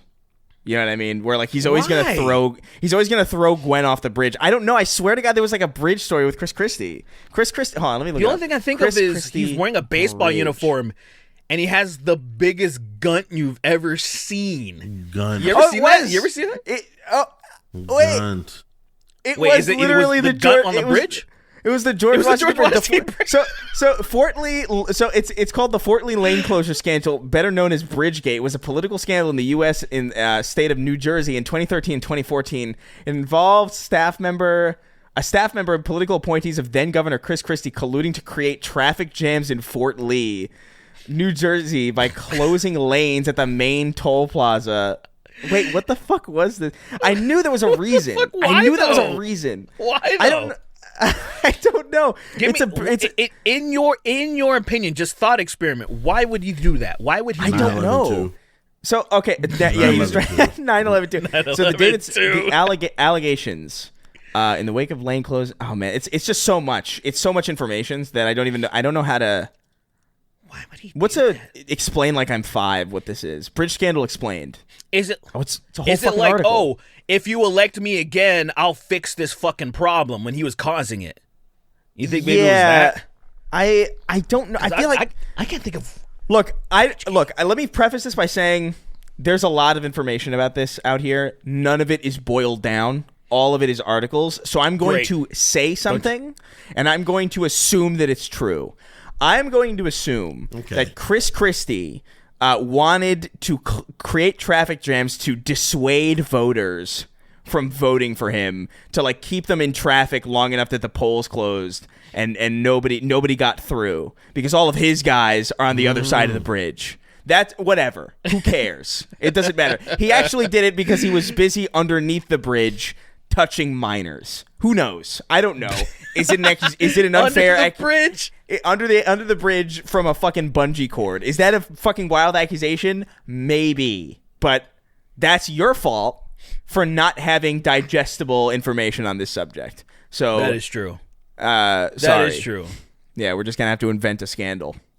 Anyway, I knew there was a reason. I knew there was something. I can't stop picturing Chris Christie. Whenever I think of Chris Christie, he's on the George Washington Bridge, and I was so curious as to why. That's such a weird thing. Have you seen that picture? Like in your mind, and like if your brain was Google Maps, it would just be it would just be Chris Christie standing on the JW, the George. You know what's hilarious? GW. You know what's hilarious to me when I'm playing Spider-Man 2 and you kind of see the George Washington Bridge. I was thinking like, oh, that's the bridge Chris Christie blew up. I really, for some reason, that's the bridge and I know that it didn't explode, but like I just believed that was the scan. Like maybe like what I thought was like, oh, Chris Christie blows up bridge, and I was like, maybe he was like, I don't know, doing like one of those dumb meet and greets like at the base of the bridge where it's like where he's like hanging out with people next to like a hot dog cart, and then he like tried to do it himself and fucking. I don't know. I don't know what I assumed was true about this story, but. It's good to know that I wasn't entirely crazy. That there is you had most of it right. Most of it. The 99% of it is accurate. Yeah. So anyway, we should move on to some questions. Let's do some questions. It's been a while since we've had an episode like this. Right. This episode comes from this first question comes from Chris Christie. Yeah, Chris Christie. Why you lie about me? Why you lie? Why you lie? I want to get Vivek on the show so we can ask him that question. I was like, why did we get Vivek on the show? It's like, why do you think Chris Christie blew up that bridge in New York? Vivek, why weren't you on the bridge when it blew up? Yeah. Vivek, why did you then recently, almost as an homage, on the other side of Manhattan, also blow up a bridge? What was that about? Like, why did you do that? He goes like, I'm not sure what you're referring to. I think you are making things up. I think this sounds like a falsehood, but I don't know, man. I don't know. I don't even know how this guy sounds. Let's move on. Vivek, why haven't you taken your own life yet? That's wild. That's a wild. Can you imagine? I want something like that on. So mean. Because let's be real. Let's be real. The only way that anybody on this debate stage is outshining Trump is if they let something fly like that. If Nikki Haley turned to Vivek Rama whatever and said, Vivek, why don't you eat a bullet?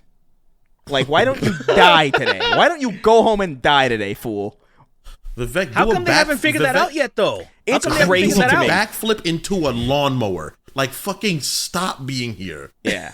Go play patty cake in an oven. Like, my name is Nikki Haley, and my platform is that Chris Christie should be bullied until he can't show his face anymore, and then we'll all go to his house and toilet paper it. How does that sound? That's not enough. Just really say out of pocket shit, and you'll get so much love. Gut his gunt and then suffocate him with it. Just wrap it around his head till he expires. I want everybody in the debate audience here. I want everybody in the debate audience here on Thanksgiving Day to say "fuck you, Chris Christie." Everyone better do it. Everyone better fucking do it. Everyone do it. And if we can get that turnout just for that, imagine what we can get as a turnout at the polls. Like, just twist it. Anyway, let's get on some questions. Insane Latino Bussy wrote, and he says, "Hello, beautiful bastards. You're about to be executed for your crimes against humanity. Let's just say you killed every dog. What is your last meal? I know Sweeney's is probably Raising Cane's. Dog. Yeah, Sweeney's gonna die. Absolutely. He's gonna get electrocuted while fucking bland ass chicken that probably tastes better falling out of his mouth than it did going in. Oh my fucking god, guys! I don't like canes that much. I hate you guys. Are such fucking actual imps. You're just fucking slack-jawed imps. You literally finished eating a 3-piece combo before we started. I this did fucking not. Podcast. I was eating a sausage and cheese from Bacon Joint. I stopped over your house yesterday, and you were liars. literally masturbating over a pile of Raising Cane's. Because you said, I love how it's seasoned. I love how it's seasoned, but I think I can add something special, is what you said. And then I went home. I and literally you gave me was a playing Bioshock Digimon though yesterday. I was literally at my Digimon tournament yesterday. But okay, thanks for lying. You were at your Digimon tournament, masturbating all over Raising Cane's. Yeah. No, where the tournament prize was Raising Cane's. Can I tell you guys something for real? So this is. Tell us about this. Tell us about this Digimon thing. Because you said you ran into people. This is my first. Yeah, I ran into a few fans. It was pretty crazy. They noticed me because they were like, I also used this in my let me show you guys. I don't know if you guys have seen it. You might have seen it, Derek. But this is my mat. Yeah, I saw it. Yeah, isn't that cool? I feel like I've seen it, but I also forgot that they had it. That's dope. So I was using it like I was just there like using my mat, and then like people were like, "Oh shit, you're Sween," and I was like, "Yeah, what's up, dude?" And, I took a few pictures. My friends who I play Digimon, they're like, "What's going on right now?" I'm like, "Don't worry about it. Don't worry about it. Don't worry about it. Don't worry about it. It's nothing, dude. It's nothing. I'm tell them. So tell them you're a porn. You should just tell them you're a porn star. No, I'm not great. Yeah. Not gonna do that. But so I was playing. So this really happened, right? I was.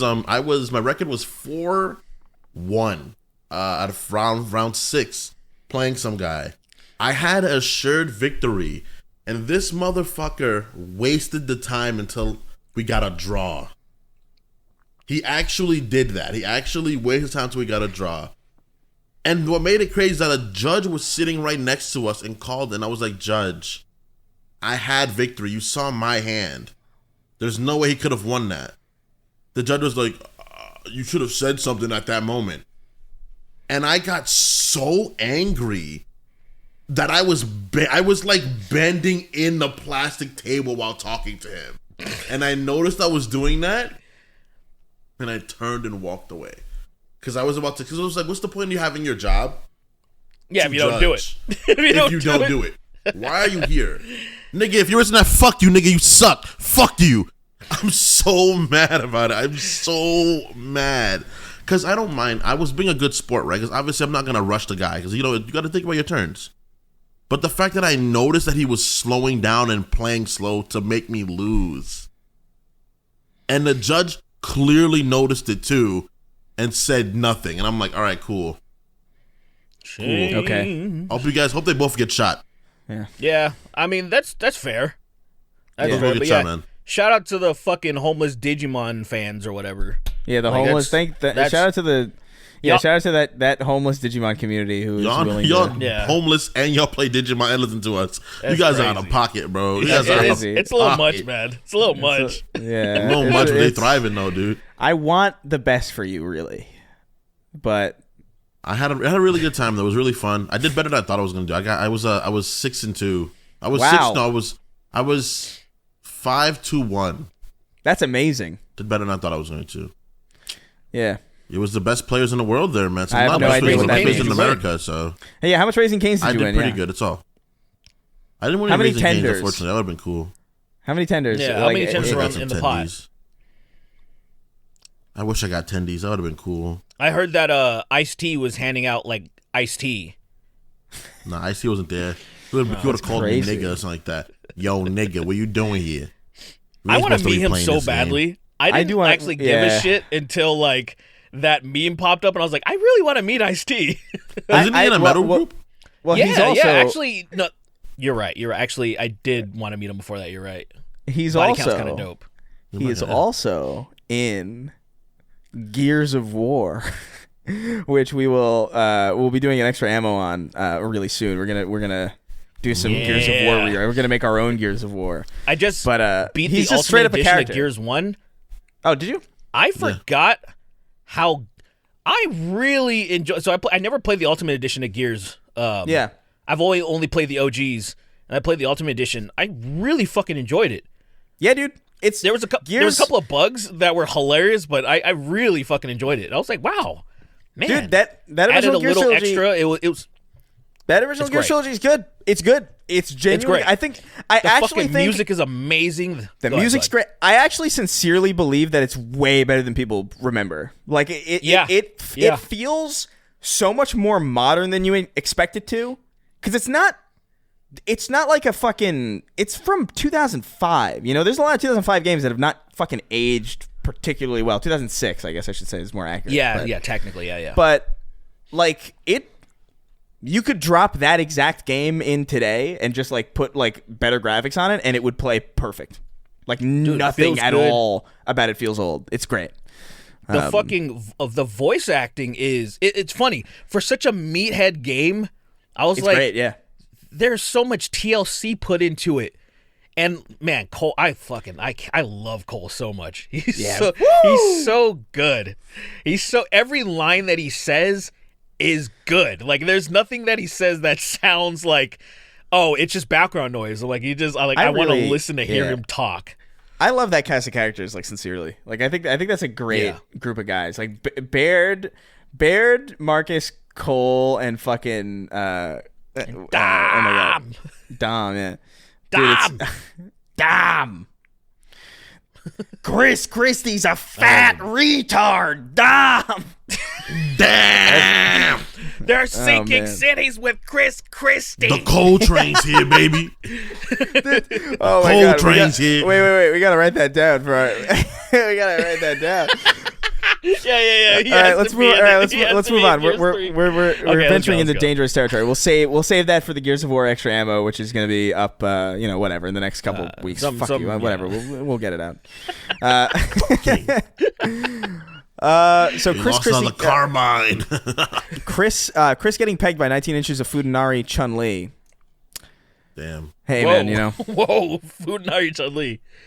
That'd be such an unfortunate. I'll just put it aside. I'll just put it aside and get to work. That's rough. That would be such an unfortunate, and I'd be so sad. I'll put it aside. I'd be walking back and forth in front of the bed. No, you just gotta put it aside and get to work. You know, just kind of. I'm not a b-hole band, dog. I'm not a b-hole guy. Me neither. 19 inches. You're boring. Look, man, you guys are boring. Get the fuck out. Get out of here. Go. I'm not a b-hole guy, man. You know what? To me, you guys are boring. Not really my thing. You guys are neglecting you know what? Just keep it. women's. You know what? Keep it above board. Then you know what I mean. Like, I don't have to see what's going on down there. That's good point, dude. If it's 19 inches and it's got some weight to it, that's gonna show up. That's an invader. That's a space invader. All right, let's fucking move on. It will Mr. Hands you for sure. That guy wrote in. He says, "Hello, two balls and cock of Exodia. I've been watching since episode 26, and you are the first Patreon I've joined. Welcome aboard. I could tell by that name. Wow, thank you. I could tell by that name. I often sincerely wonder, like." So, like, obviously, Patreon is a platform where there's a bunch of people on it. There's a bunch of people who are on this service. And the people who are subscribed to us, who have these names that are specifically out of pocket for us, must show up just out of nowhere in these other people's random Patreon. Like, it must be like, you know, Alex Wakefield and Luke Spinelli and Josh Drummond and Eric Van Haas, and then the actual strap-on Lacey used to peg me being sold on eBay for $69,000. You know what I mean? Like, yeah. It must look fucking weird, especially in like the fast credits that people have at the end of videos where it's like right, name so and then long and then long fucking. I often wonder about that. That's what's great. I love that. Yeah. Anyway, he wrote in, he says, my question is, would you rather have a symbiote or the powers of Alex Mercer from Prototype? I'd rather have Prototype. What are you talking about? A symbiote's going to compromise me. It's going to make me strong at the expense of my own at the expense of my own like sanity. Yeah, of course, I'm just going to. Absolutely, that's what it does. Not exactly. It's because that's because of the fact that like Peter got rid of it so quick. What are you talking about? Because it grows with it. It's obviously going to make you more impulsive at first, but then like they're living things, so you got to be like there has to be a compromise, you know. Like I just don't want to. I don't want to share my mind with anybody else. Yeah. I like that. It could teach me so much. No, it's some space, bro. What if it's a pedophile? What if the symbiote's a pedophile? What if the symbiote? What do you mean? There's no pedophilia. It's a symbiote. That's not the same thing. Stop. Back up. How do you know that? Get out of here. Get out of here. How do you know that? How do you know that there are no symbiote pedophiles? That? They're jelly. What are you talking about? They're jelly. They also jelly. speak. They also speak. It's jelly that speaks. Why would I put it? It can speak, but it can't be a pedophile. I'll be like, hey, are you a pedophile in your world? And if it's like, yes, I'm like, all right, you gotta get off me, bro. Yes, you gotta get off me. Intentionally so. Yes. Proud. I'm like, oh, sorry. Proud pedophile. And they're like, oh, pedophile means something completely different from where I'm from. I can't That's stop not what I talking meant about at it, all. in fact. Whoa. Where's the nearest Catholic church? I think about it every minute of every day, in fact. It's like, oh, just man. Starts fucking just running full yeah, dude, speed I don't to know, the man. next, the You don't know. church. You don't know what that fucking symbiote's got going on. You don't know what if it's got like mental illnesses. You don't know like if it's got prejudices. I don't need to share that shit. I got no part of that. I'd rather just be a fucking. I'd rather a symbiote because they're stronger than Alex Mercer. That's just it. I Alex barely is pretty so. strong. Make barely. it fuck tanks up. You can. I actually don't think they're it's true. way- I actually don't think you're right They're at all. probably- Actually, I think they're probably they're basically think the Alex same. Mercer them are could good. kill. You think Some Alex of them- Mercer could kill Carnage? That's stupid. That's insane. Alex Mercer is I feel Carnage. like Carnage? Alex Mercer is Carnage. He's not. Literally. Carnage That's is literally way scarier, bro. that he's. I don't know. No, Because he you know had- what he can Carnage make did to Alex sharp can't? stuff. Carnage can infect people. He can infect people and make them other Carnages are running around the street. Alex cannot do guess. that. Alex cannot do that. Hey, Alex No, can but- eat no, but- people, man. no, but I like Alex that. could- I like So how can he can Carnage. eat people. No, but that's what I'm saying. It's like he could just eat. He literally feeds off of the people that he eats. Like I mean, so can intensely. Carnage. Right, He could but eat like them if as he's well. gonna make a more Carnages, Alex is just gonna eat those Carnages.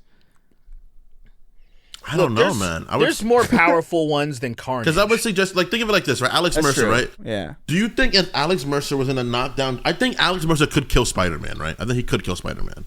Probably. But 'cause I think so, yeah. I Peter don't think- Parker would put a beating on him. But the thing about Alex Mercer is there's no like animated series Peter Parker. Yeah. Movie Peter, not video game / animated series, not movie. The movie Parker's a pussy. All of them are pussy. They don't take it to that level. You know, they don't go there really. But like, Nobody could beat animated series Peter Parker. animated series Peter obvious. Parker put Rhino on his head and spun him a bunch, bro. That was vile. That was pretty. I hate that. insane. There was a part of me as a kid that I'm like, do it. When he grabbed the fucking door, you know, he grabs the door and then he's grabs like the door, he's literally gonna kill him. about to just slam him, and I'm like, do it, and then he just. You're a piece of shit, Rhino Derek. Rhino is like almost crying. He's like, stop, no, stop. And I'm what's just crazy? like, do it. I understand what they're going for when do they it. do that, but it's also a little fun because like you're throwing this guy through tons of concrete, like, and then he picks up a door, and it's like. Is that not like? Is that the door? It has to be a very thick, heavy metal door. What you're assuming? Because if it's just concrete is being thrown, he didn't pick up He didn't pick up one of the doors in my house. Was about to do that. It was, to be fair, it was yeah. a pretty heavy metal door, but I still feel like Rhino would have been able to like resist at least, Also, not not just to mention- cower not to like a mention- baby. Like, Not to mention, Rhino could have Imagine punched killing him a once and probably rhinoceros broke with a every bone in door. his body if he really wanted to. Oh Rhino's man, strong as shit. Rhino's so strong, he's like terrifying. They definitely made him so fucking weak in that moment. Yeah, so for it's sure. like so it's one of Yeah, those. Earlier that season, he was like running straight through cars down the street. Like he was just running, knocking over cars. Yeah. Yeah, So what is under that Rhino suit? What is that? It got bound to his skin. So it's just on there for good? Yeah, it's just on there literally. I don't know how I don't know how he pisses. I don't know how he shits. I've been asked that question so many I literally asked my uncle that question. I was like, how does he use the bathroom when I was younger? And he was like, look, man, it's comic books. You got to assume he doesn't. Like, how does Tony Stark use the bathroom or any other superhero? You just You know what they should have done? They should have drew him with stains on it. Like bunch of stains. With stains on That's it. Just the insane. shit stains are really, really bad. just It's really. That's how you caked on know. shit stains. You smell him coming. That's crazy. Spider sense. Oh, what stinks? Spider-Man gets a sense. It's like he got flashbang. He's just like, oh, they get punched by Rhino. I love the idea of it being the type of suit that like he pisses it and then it kind of spreads through the whole, you know, like water in a napkin. You know? No. It spreads up, but not entirely. No, it And does his dick because is it's so infected, much. bro. His cock is infected. infected. It has to eventually, right? It'll eventually be everywhere. Here we go. He's fucking he's shitting. He's shitting, pissing. He's wet dreaming. He's a walking like he's disgusting actually. Like, he can't take his suit off. Vile. It's just insane. It's like bound to his skin, which is really same as wait. No, let me check. I think it's Scorpion's bound. Scorpion's bound. Scorpion to his body. is stuck in the suit. I don't think it's bound to. I don't think it's bound to his skin though. He's just stuck in the suit. I think, which is like I think a little bit different. What a bitch. Yeah, what a pussy. He can't even take a suit off. Ezekiel Slavic. Can't even unzip it. What the fuck's wrong with him? Who Ezekiel? It's just in the perfect spot where he can't reach. Yeah, right. It's literally just the zipper is inaccessible. No, sorry, Alexi. That's Rhino. It's right behind him, but he's too big. Yeah, he just can't.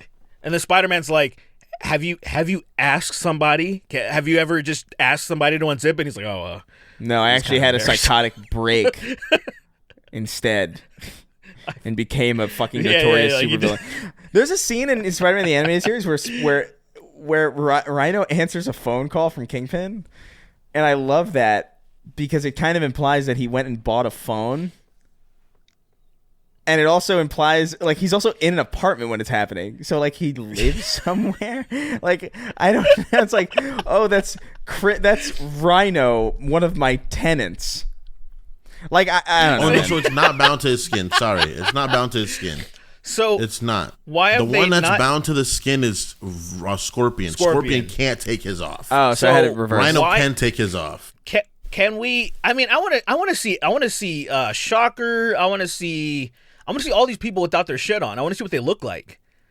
You do pretty often see most of them without their shit. Not in. I don't think in the animated series. I'm thinking of the animated series specifically. Oh yeah, animated series. Shocker doesn't even have a face. Really, it's just Quilt Man. You know. He just anyway, looks yeah. like he looks like an oven mitt. He looks like an oven mitt. Chameleon. I have no idea what the fuck is going on with Chameleon. Is that a person? Is that an actual? Is just a regular guy with a? Cool Chameleon is Kraven's brother. Well, okay. No, he has a cool ass belt, right? Is he? Chameleon's Kraven's brother. Is that's true in the comics? Kraven's brother. Probably in the, but I don't know if they probably in the series there's no like mention. They don't connect at all in the series at all, right? Yeah, they don't connect to the series. No, not in a. I mean, they're gonna in a game. You don't play the game. I'm not gonna explain anything for you. The series did a lot of weird shit with like relationships though. Like I think right. Oh my God, there was something. They made Doc Ock way younger than he normally is. Yeah, they made It was still classic Felicia Hardy Spider-Man stuff for the most part. But Felicia Hardy was like tied to like no, Felicia Hardy was tied to like Captain America in some weird way, like in the animated show. No, her dad worked with Captain America before. No. Her abilities like so she transforms in the show. Like Felicia Hardy becomes a different person. Her body grows, and I'm like, her body grows, buff, and her ass because she has like. And the story was that it's like a version. They were trying to replicate the Captain America super serum, and that was what she has, which is weird. I don't know. So in the original, eventually it made it like that. What happened is that in the comics, Cap was the first like person that became super. Was the first. Obviously, that makes sense. It was during World War II. He was the first person that became like a super person in America. Oh my God! Okay. And then eventually, other people started like Osborn's trying to make something like that. That's how Spider-Man came to be. Then obviously the Osborn serum directly, and then from that moment on, and then right after that, the mutant showed up. And upon the mutant showing up, that was accelerated all sorts of like super people in general. They were all over the place by that moment. But like the first ones were like Captain America, Namor. Shut up, Bob. What is it? Who asked for this? What are you talking about? What are you saying? A little bit of history about the characters of the universe, man. Let's go. Oh my God. Let's go, nigga. Bub. What about fucking? Let's go, nigga. Benaki, nigga. And he fucking Mike Armentrout as Wolverine. Did we already talk about this? We absolutely did. we put Mike Armentrout in every single role possible. Because it works. I'm Spider-Man, Walter. Frankly, my dear Walter, I don't give a damn. Blade. Mike Ehrmantraut should be Blade. I don't give a fuck. I'm okay with that. I want to see Mike Ehrmantraut in fucking Casablanca. Anyway, yeah, I don't know.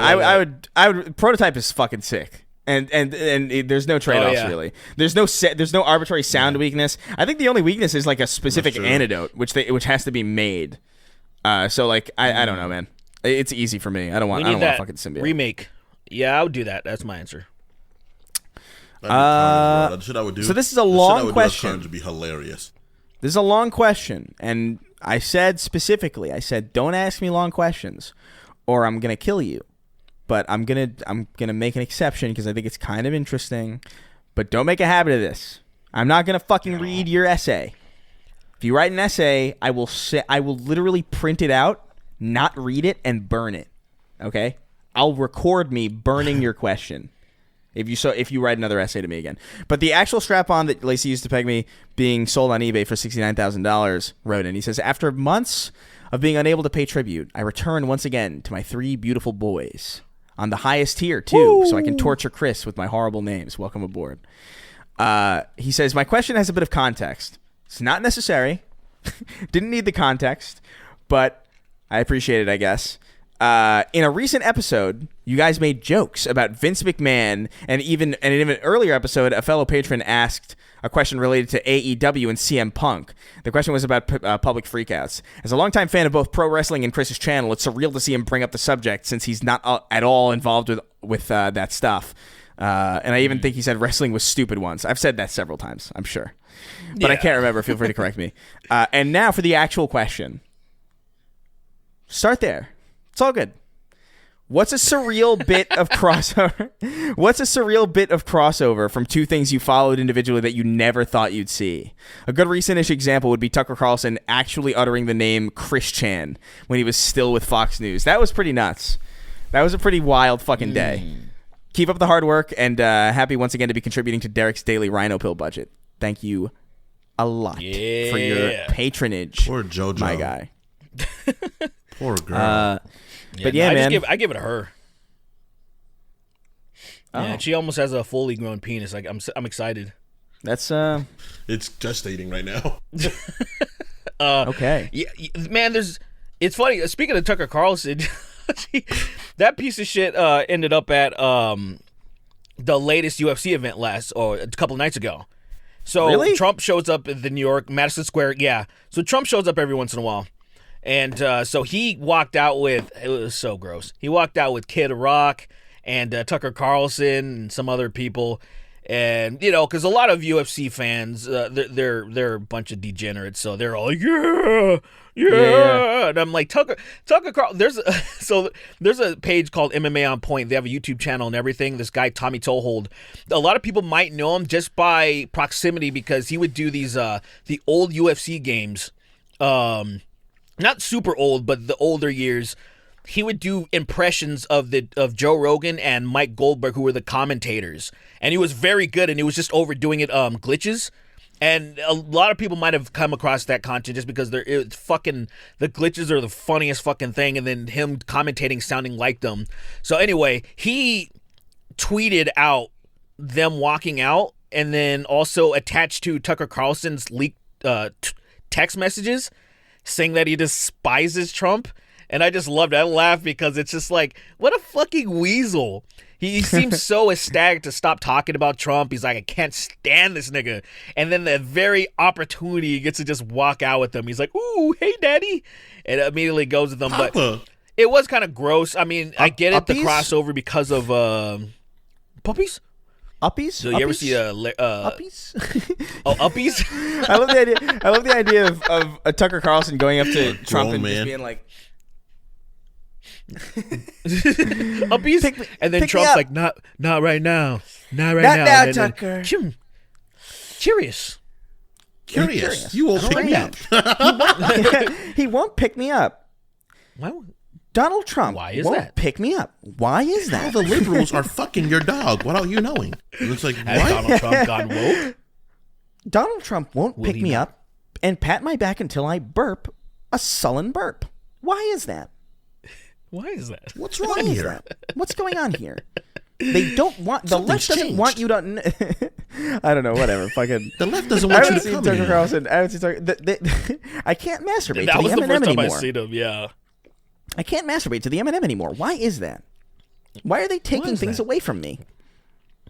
they removed the dick vein from the Snickers. I'm really Curious. upset. I'm sick of this. Why did? Are they trying to take our penises away?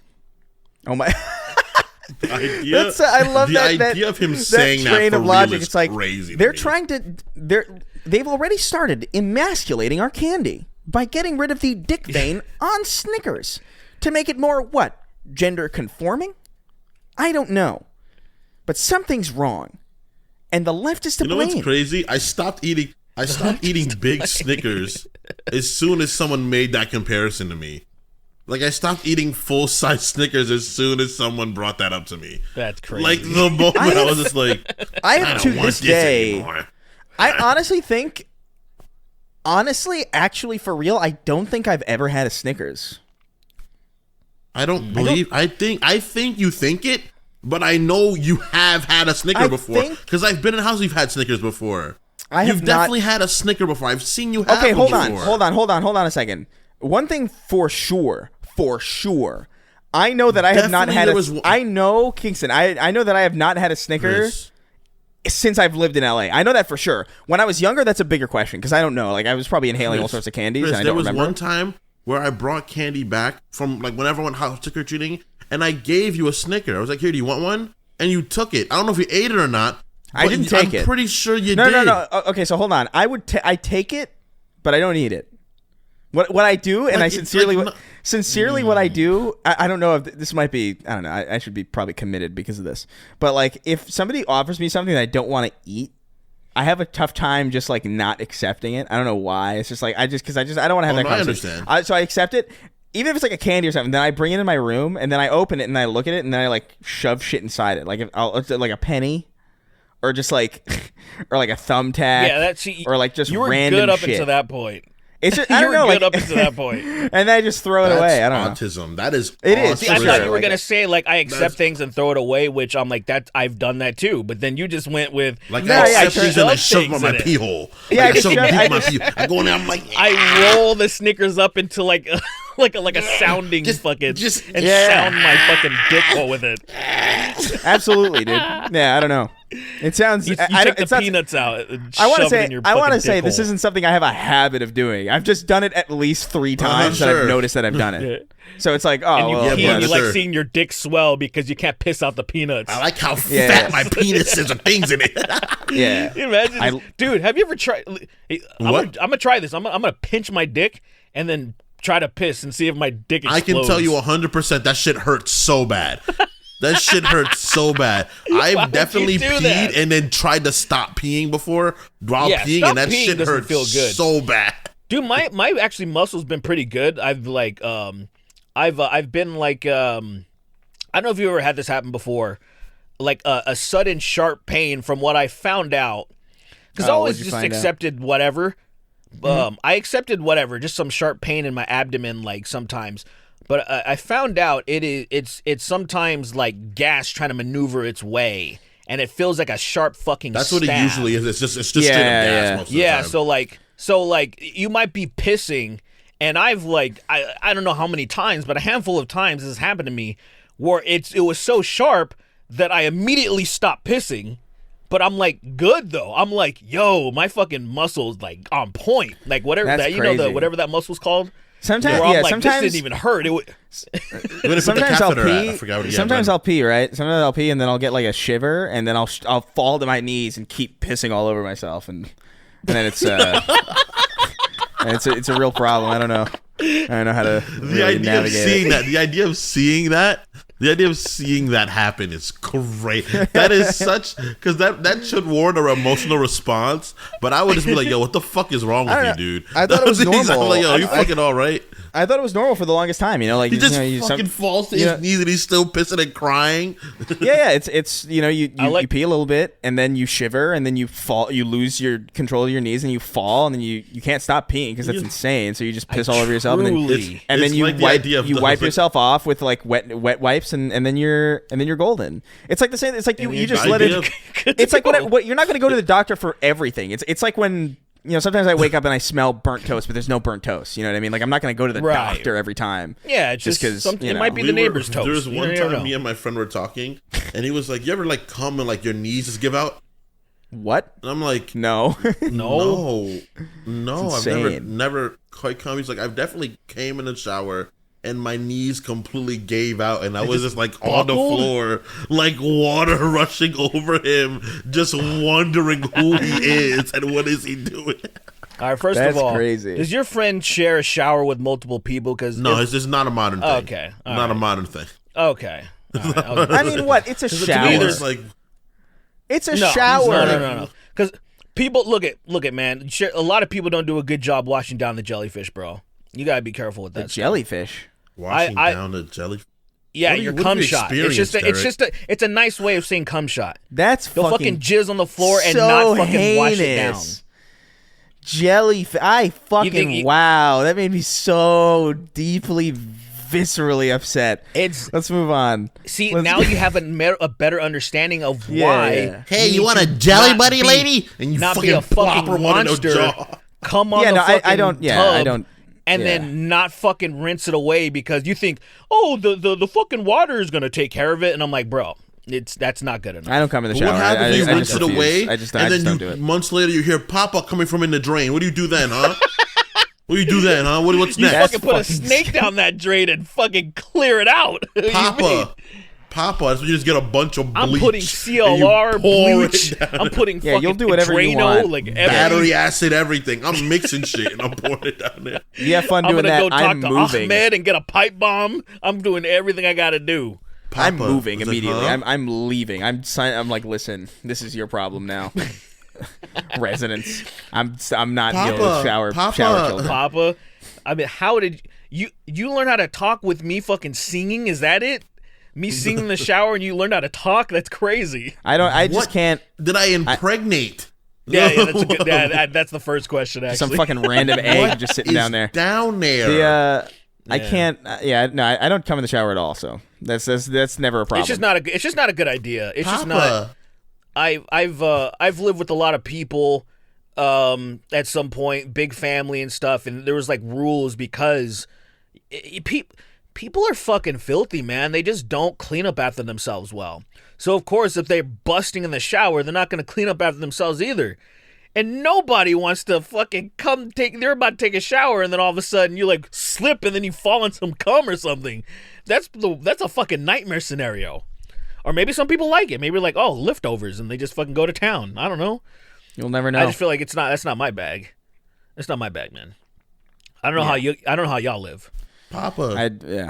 No. Papa, I'm not coming in the shower. Papa. This is Please take me it's from a hard the drain, line. Papa. Hard line for me. Wait, is Chris Papa. actually frozen? Oh wait, Oh. no, I could no. See, for a second, you were so perfectly still. I was like, wait, He died. No, for me, Chris you died. actually did freeze. Oh, You okay, act so like you froze for for me too. Okay. Yeah, okay, yeah. So whatever. We'll figure it out. Anyway, the He was Krebons still wrote and he in. died. The Krebons wrote in. He Krebons. says, "Hey guys, frequent concert goer here. Nice. I've been to a few shows where the opening act completely blew away the headliner. Unto others opening for Arch Enemies and Spirit World opening for Creator, to name a couple. Have you ever been to any shows where that happened, where the opening act completely blew the headliner away?" Yes, Yeah. absolutely. I've been a part of multiple shows. I have played at shows that were. A lot of times I feel bad for the headliners, man, because sometimes I'm like, damn, I bet they wish they would have went first or went later on down the bill, because sometimes there's like this hometown hero band that everybody's they tear up. Yeah. I remember, I'll never forget, there's this hardcore band called Jerez. The main band, the headliner is called Vermin, this death metal band. And this hardcore band, Jerez, showed up. And 90% of the people there were for Jerez. They played, everyone's there, hardcore two-stepping, having a fucking great time. Jerez leaves, the venue is practically fucking empty. Now, Vermin put on a good show, but the energy was just not there, obviously. That's because there was almost nobody there. I felt so bad. I mean, multiple. It felt awful. That was honestly how it was when I went to see Devin Townsend, because Devin Townsend wasn't the main show. It was Devin Townsend, Animals as leaders, and they were opening up for Dream Theater. And Dream Theater's great, you know? But Devin Townsend is fucking unreal, especially live. to the point where like that's rough. It's rough to follow Devin Townsend. I would never in a million fucking years ever even remotely want that to happen. That's so bad. Like you open for Devin. Like even if you're not, because he will just do better. Like it's just there's an objective level of just proficiency and talent, especially like in vocals, where it's just like, especially because Dream Theater, like their singer now is just not really what people are going there for. It's mostly the instrumentation. So like it just stuck out really hard where it's like, damn, that was a killer show, and now we're kind of in this place where it's still really good, but like, damn, that was definitely the highlight's gone. Like when I saw Paramore, I saw when I saw Paramore, they were opening for someone else. I forgot who it was. Good luck to that fucking whoever the fuck they opened for. It was when Riot first came out too. It was a very small venue in Poughkeepsie.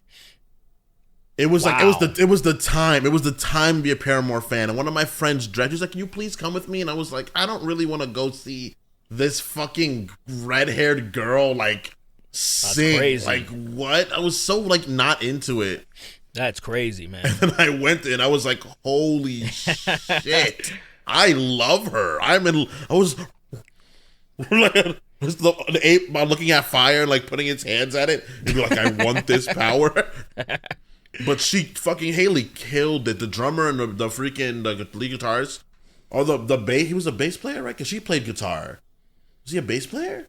Probably, yeah. I mean, there's rhythm guitarists too. There's like, I don't know the specifics of Paramore. I never really looked into them. I just know Haley Williams, but I don't know. I'm sure there's probably like a lead guitar and rhythm guitar. Destroyed it. I was like, dang. I forgot who they opened for. And then the one time I saw The Weeknd. The Weeknd did a really, really, really good job, but I was there for Kate Tronada, and Kate Tronada killed it.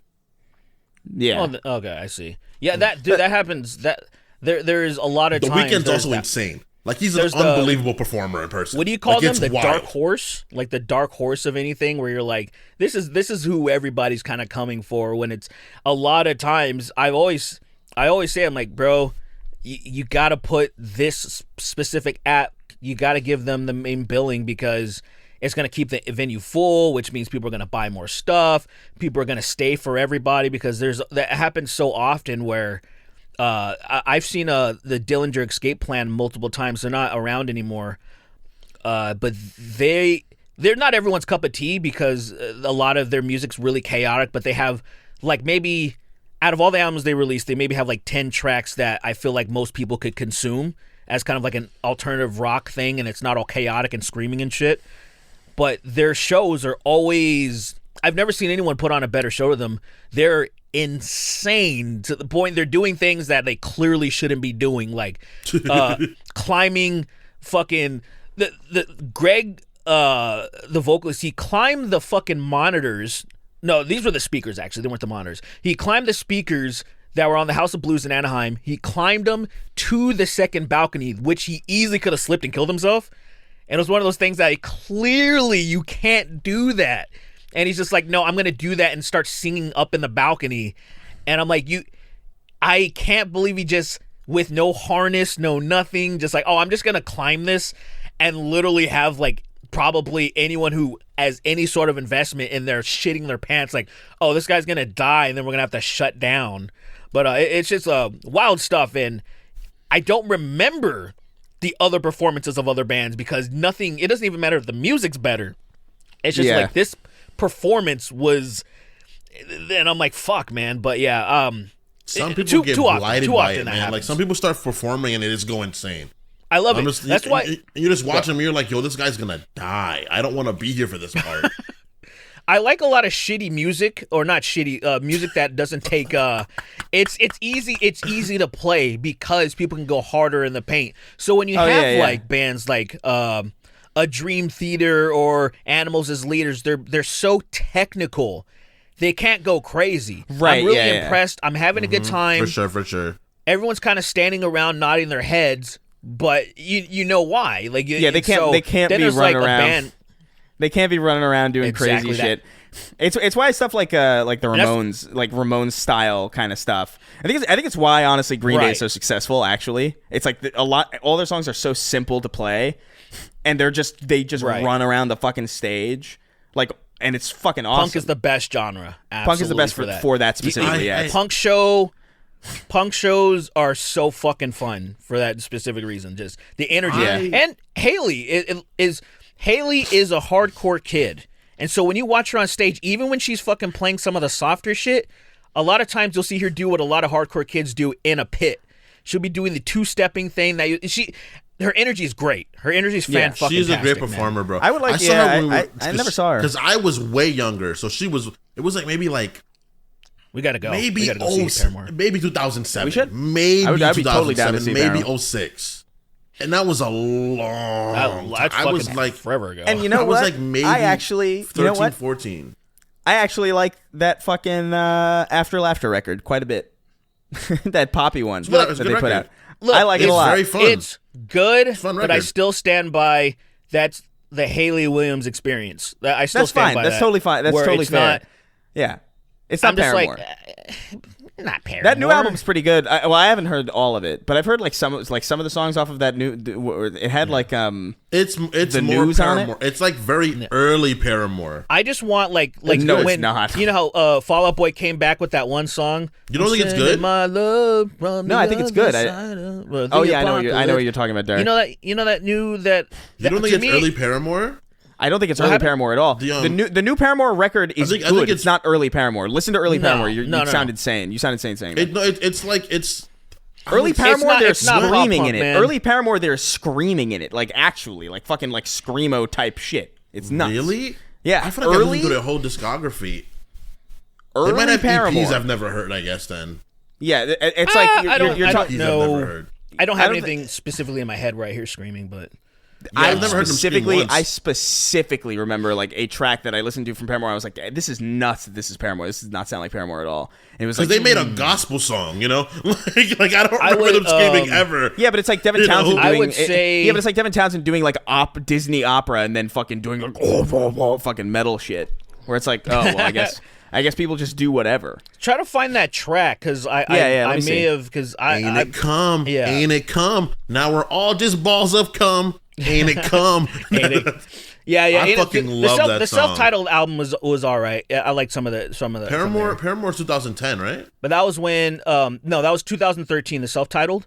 Really? Yes, I remember What that the specifically. fuck I is was working at time? Newegg and I was consuming that album while I was working there, and I was like, this album's all right, but it's still. I was like, I miss the pop punk elements of it, like they're Riot and then the Brand New Eyes. Fucking Brand New amazing Eyes. albums. That's the one I'm thinking about. 2001. Amazing albums.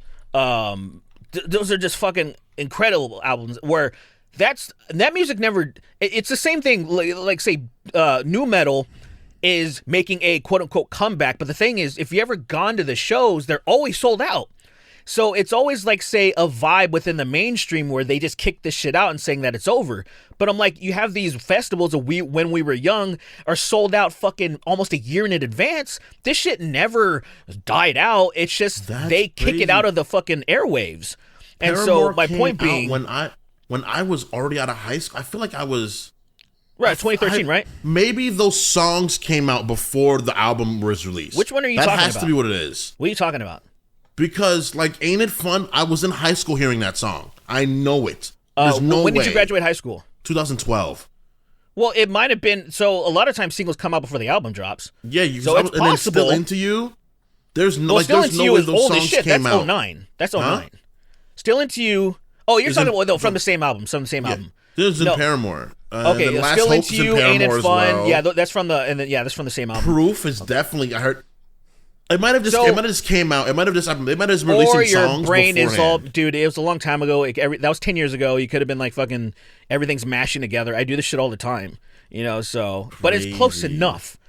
But I was 07. I was 13, dude. I'm just hoping that, like I was saying before, I'm just hoping that they drop something that's now that pop punk's cool again, even though it's always the same people that always listen to pop punk have never stopped listening to it.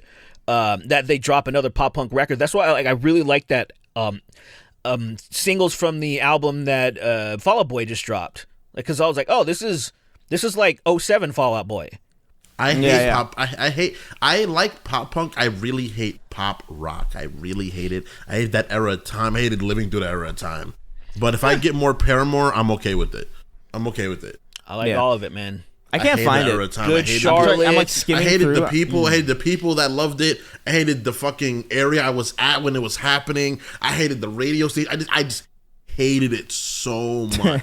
I was so not into it. You didn't like what was it? What was the radio station? It was just everywhere. Wait, Kingston, do you remember the radio station? Well, it was like it wasn't Kiss FM. K104. No, K104 was like pop FM. music. It was 96.9 rock. Oh my god, I can't remember what the fucking hate, bro. I was in a dark place. I was having my Joker moments, bro, by myself in my room, being like, I'm gonna get them all. I'm gonna stop them. Like losing my mind because I hated that period of time. I hated it. Everyone had stupid fucking bangs and purple frosted tips. Everyone was so annoying. Everyone it was. So you just hate the vibes more than the music itself? I hated itself? the vibes and I hated the music. The music was very whiny. But that wasn't pop punk. That was pop rock.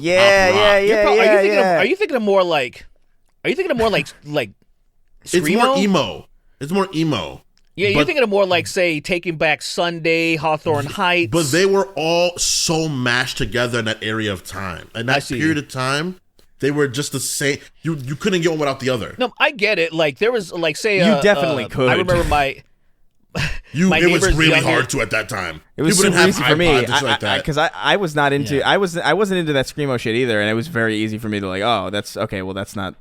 Yeah, it's very easy to avoid. It wasn't even. You must have not used the radio or around people. Are you talking about? I was on 96.9 WRRV Rock FM radio, fucking the whole fucking time, and there was barely any.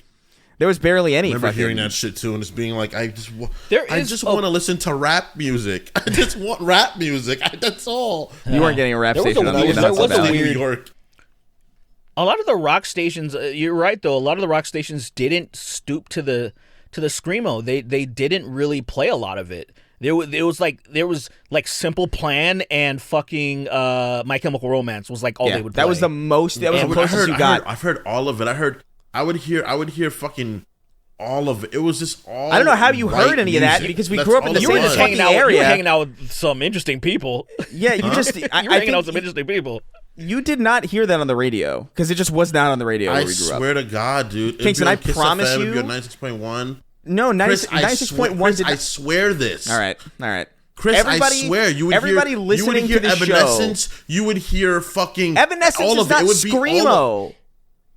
No, I'm talking about like just like punk emo music. You would hear emo music. You would hear not screamo, not hardcore shit, not like people like yelling into the mic and crying. But you would hear like emo music. Sunday. You would hear pop punk. All of that was on there. I wouldn't hear like talking about screamo. That's like specifically the point. That was specifically the point of this conversation. Not like hardcore. No. Give us like something that really bothered you. Give us like a song or a band or something that really bothered you back in the day that probably like pissed you off the most. Give me 30 something. Seconds to Mars. Yeah, I mean, I don't like. It was on, bro. Definitely. I call that alt rock. I wouldn't call it emo though. That was it wasn't emo. It wasn't emo. Not emo exactly. It was just like whiny boy music, like whiner music. Yeah, I wasn't. I try. There was that. What is it? The Kill or whatever. I try to get into that song, but I'm like, it's okay. But that's pretty much the most. To be honest, I actually don't know enough of their music. I wanted freedom from life at that moment in time, bro. I wanted absolution from being around. Because I didn't have an iPod yet. I was stuck in upstate New York. I didn't have anything to be like, all right, I want to focus on what I wanted to only. And like, I went to school in Poughkeepsie, New York, and it was people that like had rap music like that there. But then when I would leave, I would come back to Fishkill where I lived, and I'd be surrounded by the dumbest shit. And then at 2010 is when the paradigm started to switch, and then hip hop started just taking over entirely. Because it was always around, it was always popular, but around the time of like Kendrick Lamar coming out is when rock music got shot in the face and died. It just got That's crazy, man. Killed. I was just best of both worlds, especially with the radio, because we had Power 106, and then there was one other one that K-Day. There was K-Day and Power 106 over on the West Coast. K-Day was all old school shit, and then Power 106 was just keeping up with the trends, like whatever was hot. And then there was for rock, there was just K-Rock 106.7. And then there was pop. The pop station was Kiss FM 102.7. And those were like if you wanted to listen to predominantly hip hop, K-Day and we didn't have it already. We didn't have definitely didn't have that. We did have a pop station.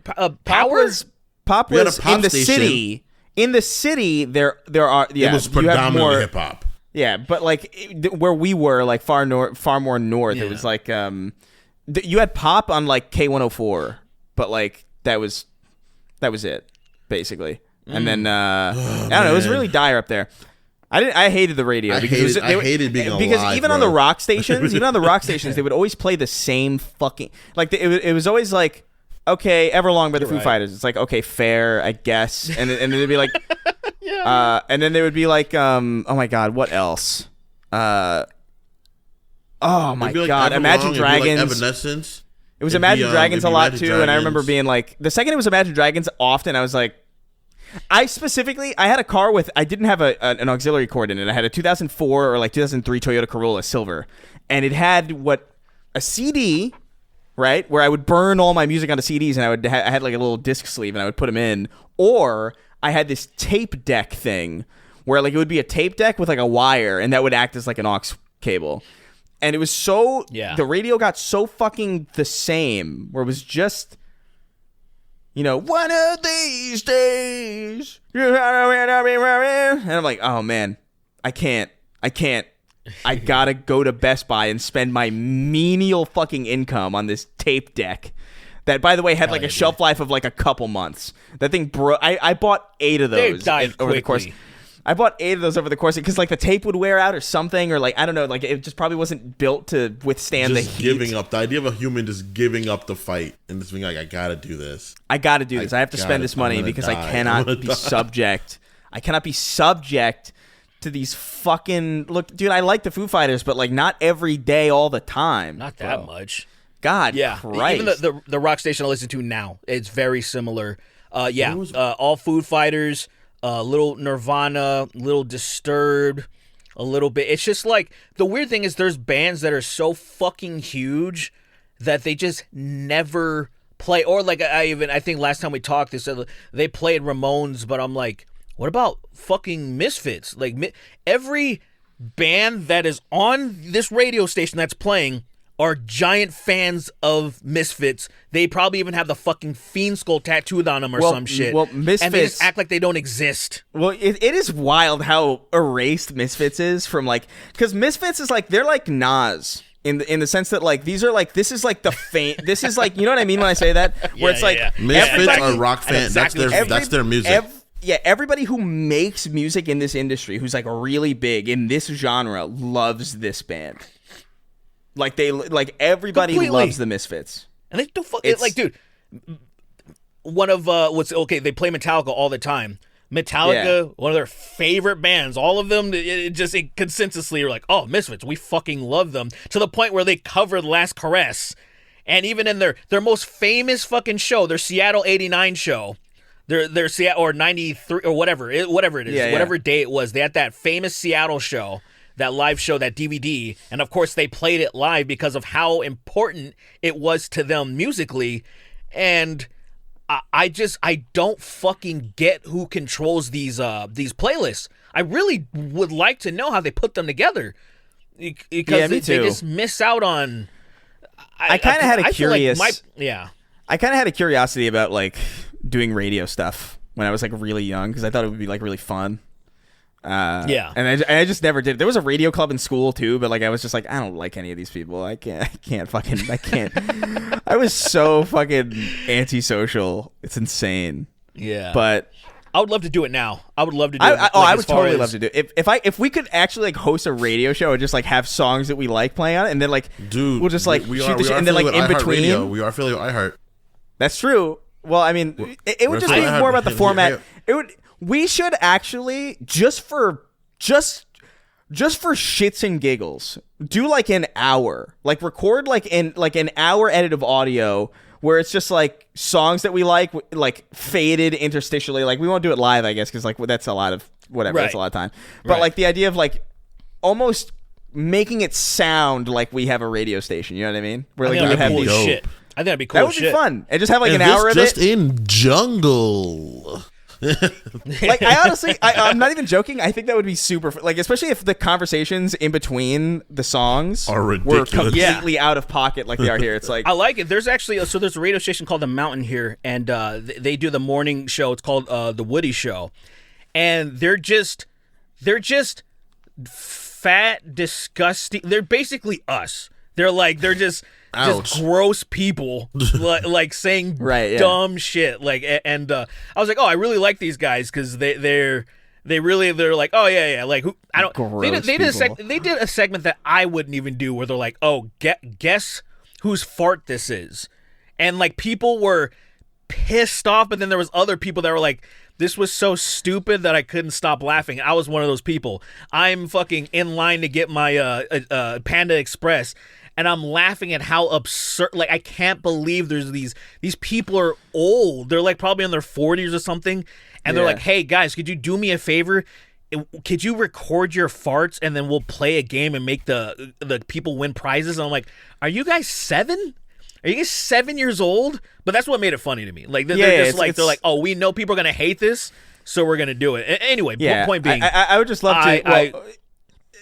I don't want to do that. I'm just saying I want to fucking have some stupid conversations like we're having, and then play some pretty cool music afterwards. Yeah, and like lead it into it. Like lead it into it. Be like, and now, well, this is a hypothetical because I would never play this song, but like we would just be like, hey man, this next song is dedicated to Chris Christie, who we want this to happen to, and this is the kill. You know, like, or just shit like that, where it's like that stuff is that so like out of pocket. Yeah. That is so wildly out of pocket, Chris. That is so insane. Or just like, coming up next, N-words in Paris. I would say it. Believe me, I will say it. I will say it. I'm going to say it a million times when we're off mic. Yeah, but when the song's playing. And in fact, you just say it, and then you just go, you cut immediately. The hard R, just have a hard. Yeah, say hard R's in Paris. Hard R's in Paris. The hard R's in Paris, and you just press the button. Yeah, and I don't know. I think that's two guys. That sounds fun. All right, let's. We're overtime actually. Yeah, it's Tank FM. It's a long episode. We spend a lot of time talking about topics, so like it makes sense. Catch up. N-words at play. Next episodes are gonna have to be mega question heavy. By the way, right. We've got a lot we got a lot going on. So we're gonna go ahead and head the fuck out of here. We'll catch you guys some other time. Remember, you can go over to patreon.com/SnarkTank and get a bunch of shit, ad-free episodes, extra ammos, all sorts of shit. Discord link that I finally remembered to post. Discord link that Sweeney finally remembered to post.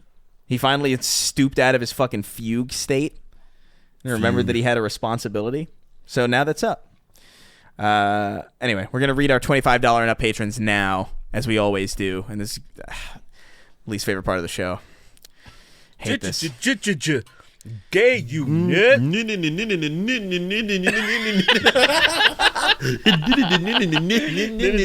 just waiting for it and it never comes. Keep going. He's gonna say it. Ooh, I'm gonna say it. Ooh. All right, countdown. Yeah, I was waiting for the countdown. 3, 2, 1. What the fuck? Liam Sheedy. Hello, Bungus, my old friend. I've stuck my cock in you again. A Heath Smoker. Soon may the gayer man come to bring us bussy and dick and cum. One day when the sucking is done, we'll take our seed and go. Poop Poo by Cocksmack. Frosty the Gay Man. Frosty the Gay Man was a very homo soul with a corn cog plug and a button dick. Oh yeah, the button dick. And 2 balls made of coal. Gen amphetamine. Solid slug. I did everything right and they indicted me, Walter. Ye who welds nutsacks. Eating fried placenta. Cock and balls with surprise guest Taint. Nice. Yeah, nice. Cool. Incel turned trans femme. Alexander the Gay, and that's it. Timothy Chalamet, more like Tim OD'd on my shaft. Hey, Work on the syllables, but like it's that close. was so aggressive. That was so aggressive. It's a bit much. He's a pretty feminine looking guy, though. I get it. Very He looks, cool. you know, Timothy Chalamet looks like Nancy Wheeler to me, almost from like a little Nancy bit. Wheeler They look like siblings. from oh my god, her name's Natalie Dwyer. She's on Stranger Things. I think she's fucking gorgeous. By the way, Nancy. Okay, yeah. Nancy They can be is siblings. They can be siblings for sure. It's that face, man. She's got like an Elaine kind of thing going on, where it's like she's got like such a distinct face. I like distinct faces, man. Gorgeous. You just want to nut all over Elaine. Yeah, I mean, I'm not gonna. You'll be having your fucking episodes over Elaine. I'm like, all right, cool, calm down, dude. Look, man, it just bothers me that I was born so late. She's without a doubt extremely attractive, 100%. Well, she's funny is the thing. It's less about just it's she is attractive, but it's also she's fucking funny. Yeah, I get it. You like funny like sluts. by I get herself. Like outside of the show, like, she's an asshole. It's so fucking hilarious. Her on Curb. Oh, all right, well, she was such a douche on Curb. She was a huge douche on Curb Your Enthusiasm. She was so fucking funny. There's that episode where they're playing poker and Larry David screams "cunt" out and everybody's like upset. I love it. Oh, you cunt! Why'd you do that? That was such a good hand. You cunted me. You didn't say they cunted me there. What a he said it in front of kids. I love cunted as a verb, as a descriptive verb. I love it. This is so fucking cunted. I hate this. That's pretty anyway. cool. And he's like turned me on to that word specifically. Really? But yeah, she would say like get the fucking put the I don't know, because when we did a podcast together for like a very brief time, it was like a couple episodes. She was like turn the cunted mic on, and I was like, what'd you say? Cunted mic. Excuse me. What'd you call me? That's what was brilliant. it called again? The Cunt Cast? I don't remember. It was like Salad Bowl or something. I don't know. We didn't care about it at all. Like it was like this secondary. This very much like I guess we'll do this. Yeah. Hide the N-words up the stream. Hide the N-words up the stream. Ray gun. Hide the N-words up the stream. Cuntisna? I don't know. I can't put cunt in her name. It doesn't work. Bit into a grape, shit screamed like Tom and Jerry. Sucking down a crisp diet cock. I mean diet cock. I mean diet cock. I mean diet cock. Outrageous things I've ever heard in my life. Gay Limp Biscuit. Just one of those days trying to get fucked.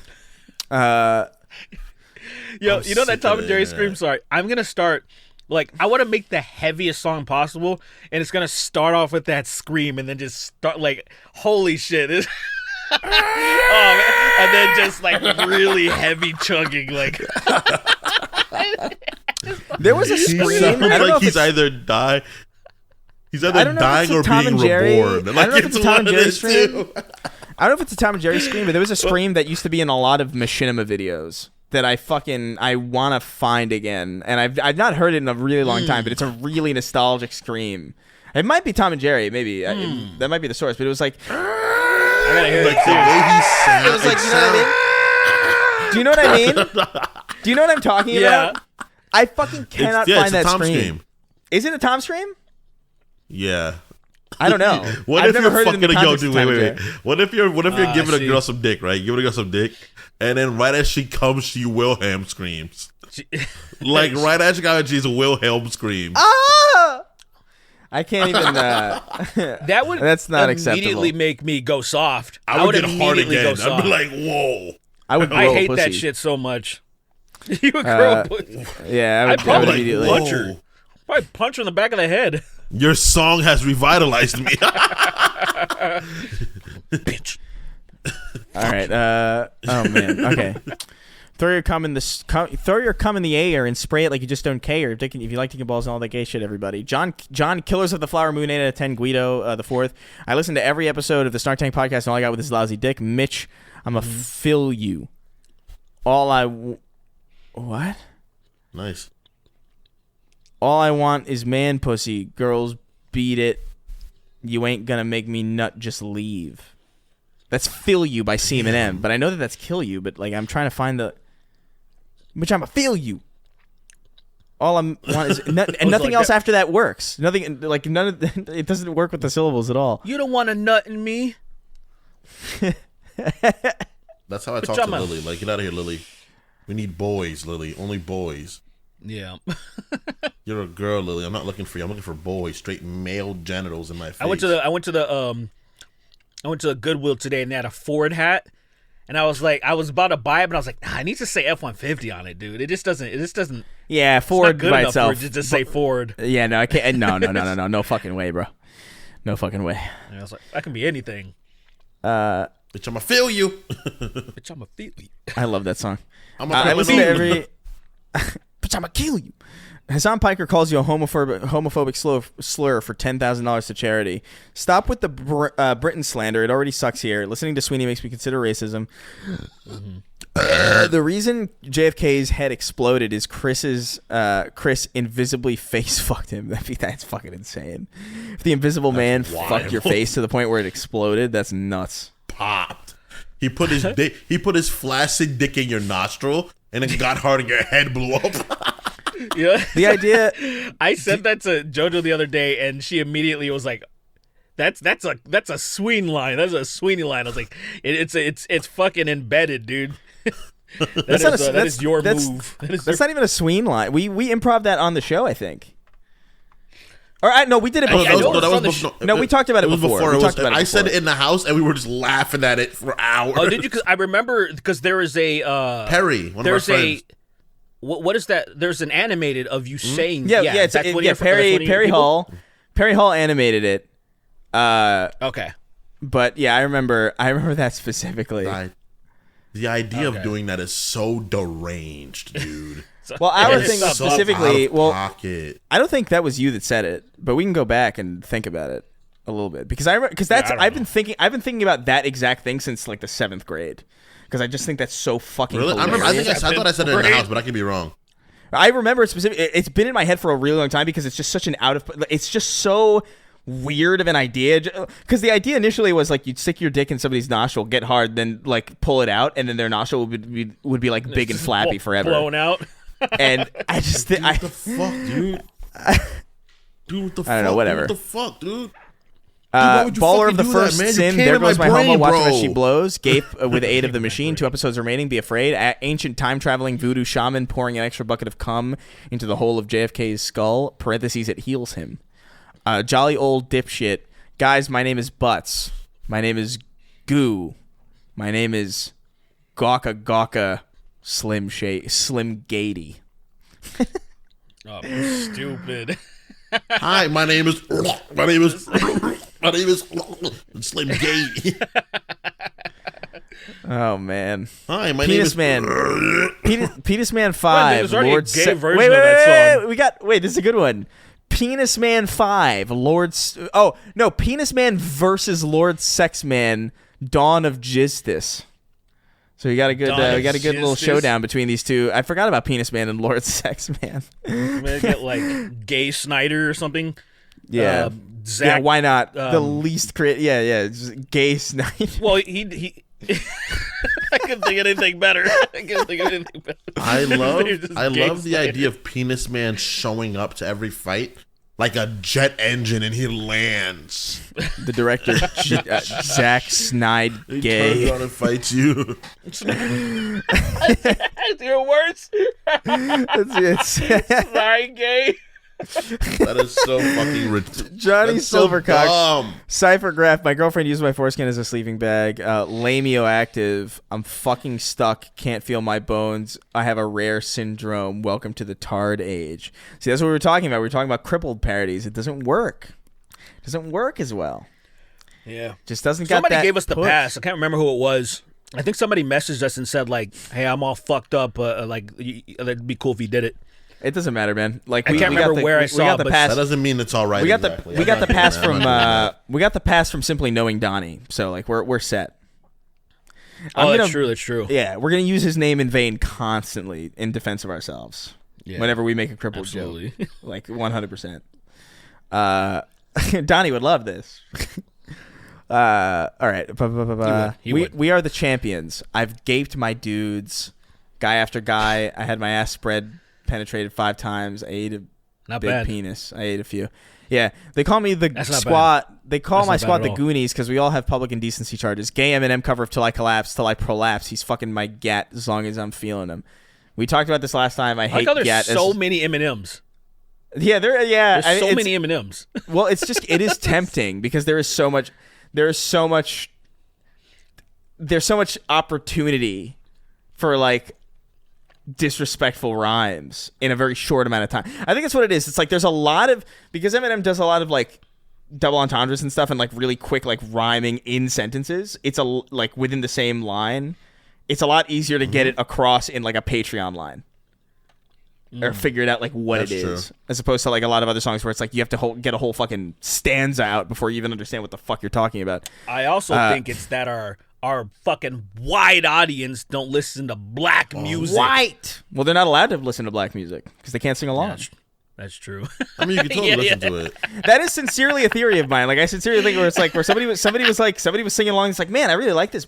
I really like this black music. I like this fucking black stuff. And they were singing along to it. And then they said the N-word. And then somebody was like, you can't do that, cuz. And I was like, well, I'm not listening to this. The fuck? I'm not gonna get. I want to sing along to myself. I'm white and obnoxious. Of course, I want to sing along to the stuff that I listen to. Why the fuck am I gonna? No. Oh, Eminem doesn't say it. Cool. Let me go. Let me go over there where I can be embraced. You know what popped in my recommended the other day? No joke. It is a video of all the live times you can find Eminem saying the N-word. It's so really? How funny. often? Yeah. It wasn't that many. It was mostly some shows that he's doing backups for somebody who's clearly has the N-word in their and he rhymes. says it himself? He does follow-ups with it, and I'm like, oh, he does it. Are you sure? Positive. I mean, if Eminem said it, no one would be mad anyway because it's Eminem. Even Everybody respects Bitch Please. him so much. Even Bitch Please. He's doing follow-ups and like every nigga that only nigga that I trust is me. You don't really want to fuck with me. Only nigga that and you hear him actually singing along. Only I gotta nigga look that this I trust. up. I gotta look this up. I was laughing that it showed up in my I'm like, why is this here? Is YouTube hearing us talk about this? I've been listening to him for such a long time, and I've never heard M say the N-word ever, dude. Well, see, that's the thing. It's so rare that like it's in these like fleeting things where it's like, oh, he's not performing live where a camera is. It's like one of the things that you have to it's rare. But you have to think, as a gentleman that grew up in Detroit, and with how he speaks, it says to what type of people he grew up with, and they're saying nigga 5 million times a day. He's also one of the most famous rappers alive. No one's gonna have a problem with him saying the N-word, really. But I think, I mean, Detroit, he was fucked from the get-go. Like, he was gonna say that regardless. It's like Puerto Ricans in fucking New York. I just heard him say nigga. Oh my god. I like It's a mind-melding experience for him.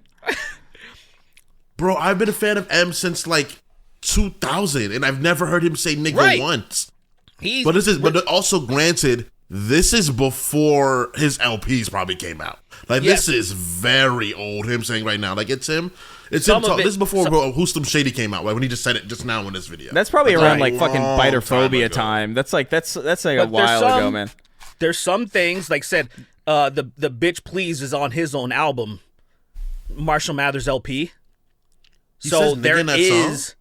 Yeah, no, he doesn't say it. Nate Dogg says it, but he's doing follow-ups. He's singing along to Nate Dogg. Like, you don't really want to fuck with me. Only nigga that I trust is me. And like, so there's footage of him singing along, doing follow-ups, and you're kind of like, oh, he said it. But it's one of those things that it's like, yo, he was such a good rapper. You weren't supposed to hear that. Listening to his old rap, yo, he was so good. Holy even by modern standards now, Young M was so fucking good at rapping, bro. Dude, I on LimeWire, I stumbled upon Infinite, and I was like, because Infinite is awesome. I love Infinite. I was blown away.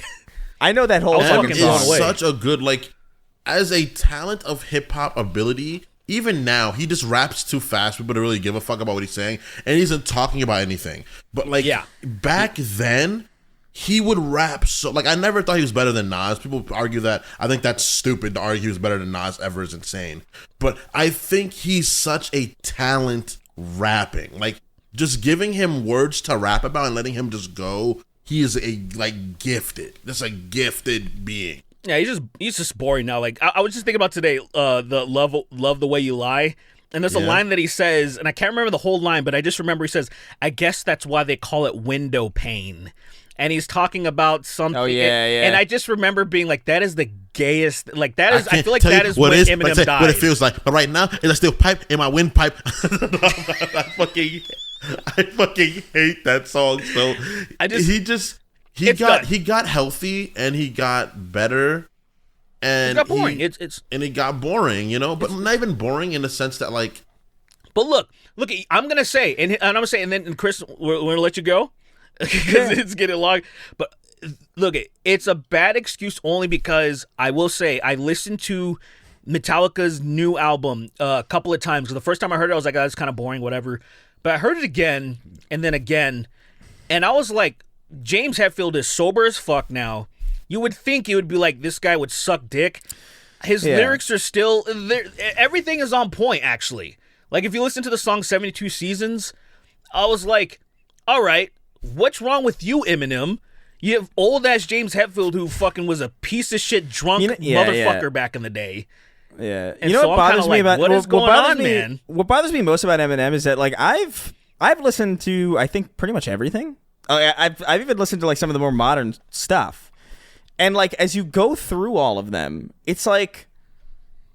It feels like there's just too much. It feels like you could probably have made, like, if you take an Eminem album, you could probably take half of that album and delete it, and just like, because there's a lot of, I still sincerely think there's like some pretty good lines in some of them, but they're so few and far between that it's like, why don't you just put these fucking together in a single fucking song?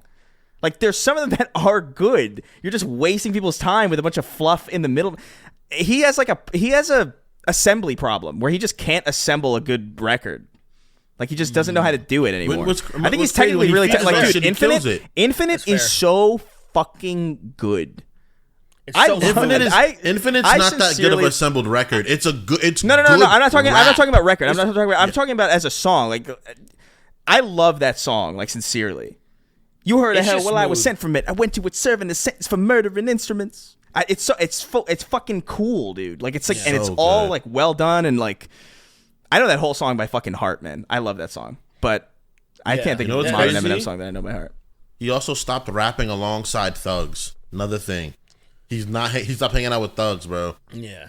I mean, you can tell something's wrong with him because he dyes his fucking beard, dude. Only fucking weird. Only like if you're not an actor and you're dyeing your beard, like there's something I don't think anything wrong with that. I think that's fine. Oh, there's absolutely it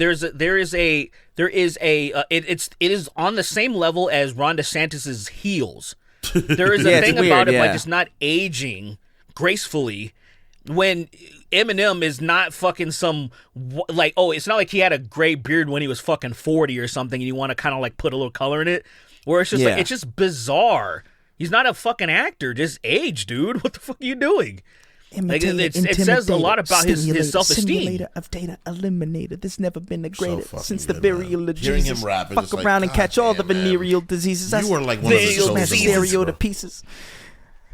My acapella releases classic masterpieces through telekinesis that eases you mentally, gently, sentimentally. I love that fucking song. It's such a shame. You know what's crazy? That line though got. It does have lyrical. It does have in that line. I know, but it's fun. That's the line. It's fine. It's fun, but it's fun. That's the thing about it. Is like because that's what. It's not about fun for rap, Chris. It's about bars, nigga. Eminem known for not having fun with his music. Hilarious. That's true. Insane. It's insane. That's how he got popular. Really, so it was like, oh, this is the weird guy. Bam, bam, bam, bam, bam. No, he got popular for being better than almost everybody else. Well, yeah, but you don't, dude. He's great, but also those Dre beats helped a fucking lot. Like, that's for sure. Those stuck out for sure. Like, those are iconic for sure for a reason by themselves. Dre's a demon. Dre did 50. He got 50. 50 back in the early 2000s was unstoppable. He got 50. He got old game before he became so full of himself. Another amazing ass artist. That diss track that the Game made was so bad. We got to move on. We can't. This is we're in the credits. Game. We're in the credits. We're in the credits. It's always the credits, man. Where the fuck were we? It is always the credits. Sweeney Lick My Weenie. Ask Rocky. I love fat penis. That's my fucking problem. Rocky? Yeah, I like to suck. I got a sucking problem. XXX at fuck Walmart XXX. The everlasting gaze. I like that. That's a good one. Simple, That's perfect. An aggressive at, bro. The everlasting gaze. Back to tank of cum. Caucasian container. The Cracker Barrel for gays. Tinfoil tyrant. Putting blackface on my light bulbs. Penis man. Do Christian girls squirt holy water? Yes. Yes. I slipped in the stalagmite exhibit at the museum and it made me gay. Sweeney, swallowed my peenie. Matthew Perry's last fart bubble. Damn. That's outrageous. That's really fucking outrageous. Because he did shit himself. Because he died in a fucking jacuzzi. You only shit yourself if you have to take a shit. You don't just conjure shit out of nowhere. Come on. He definitely had to take a shit. He's the kind of guy that goes to the pool and take a shit. He definitely goes to the pool his first. His colon did rupture because when you take like a lot of opiates, so it is a possibility. He was so constipated that his colon ruptured. Can you imagine if there was like can you imagine if there was like a betting, like a gambling ring where it's like, all right, who bets? Like, I bet that when the reports come out, he'll have shit himself. It's like, I bet no. And then people have like this really like, I won $10,000 last night because my Matthew Perry shit himself when he died. She put me on my Pippa. It's like a legit Deadpool. Yeah, it's a Deadpool, but with specifics. With specifics, it's not just. I think the CSI people really do that. I think they probably really do that. Oh, for sure they bet. Absolutely, they gamble. Absolutely. I've never met a more appropriate group to gamble in their lives. Like, they're miserable. They need something, man. They're learning about like, what's this? The 49th pedophile with a grisly fucking shed. Oh, great. I love my job. So good. I love finding kids' remains. That's awesome. Yeah, I love finding. I love finding the femur of an 8-year-old. Great. Possum, aka Snark Tank's only non-binary supporter. Chris asked Colin about the butt fumble on Sacred Symbols. I forgot to do that. He'll know what it means. It's fresh in my memory now, though, so I'll remember it. Average clip energy. Ramirez. New reality TV show, Pedophile Battle Royale winner gets a kid. They should make pedos wear GoPros in prison just so you can see what happens to them. I think that would be neat. Star Coffee. Just reminded me of a... I do think we've stumbled onto gold there with the concept of a pedophile symbiote. But Star Coffee on Twitch, bitch. The straight up hard R N-word narco-militarism. Beaten to death by Kat Dennings' tits. Been blowing lots of guys living in a gay man's paradise. Taking dongs of every size living in a gay man's paradise. Transfam Gremlin exposing people with lactose intolerance to 90 million radians of ionizing radiation. Yush, not Vinpen. Angelic DM, his name's Apollo. He was homo, but that was 30 years ago when he still had bros to blow. Finally have enough funny names saved up for a month of $25 tier. Happy November, boys. Craig the Canadian wrote in. Let's go. The next Snark Tank guest should be Matt Pat, where the boys convince him to say the N-word. That's not happening.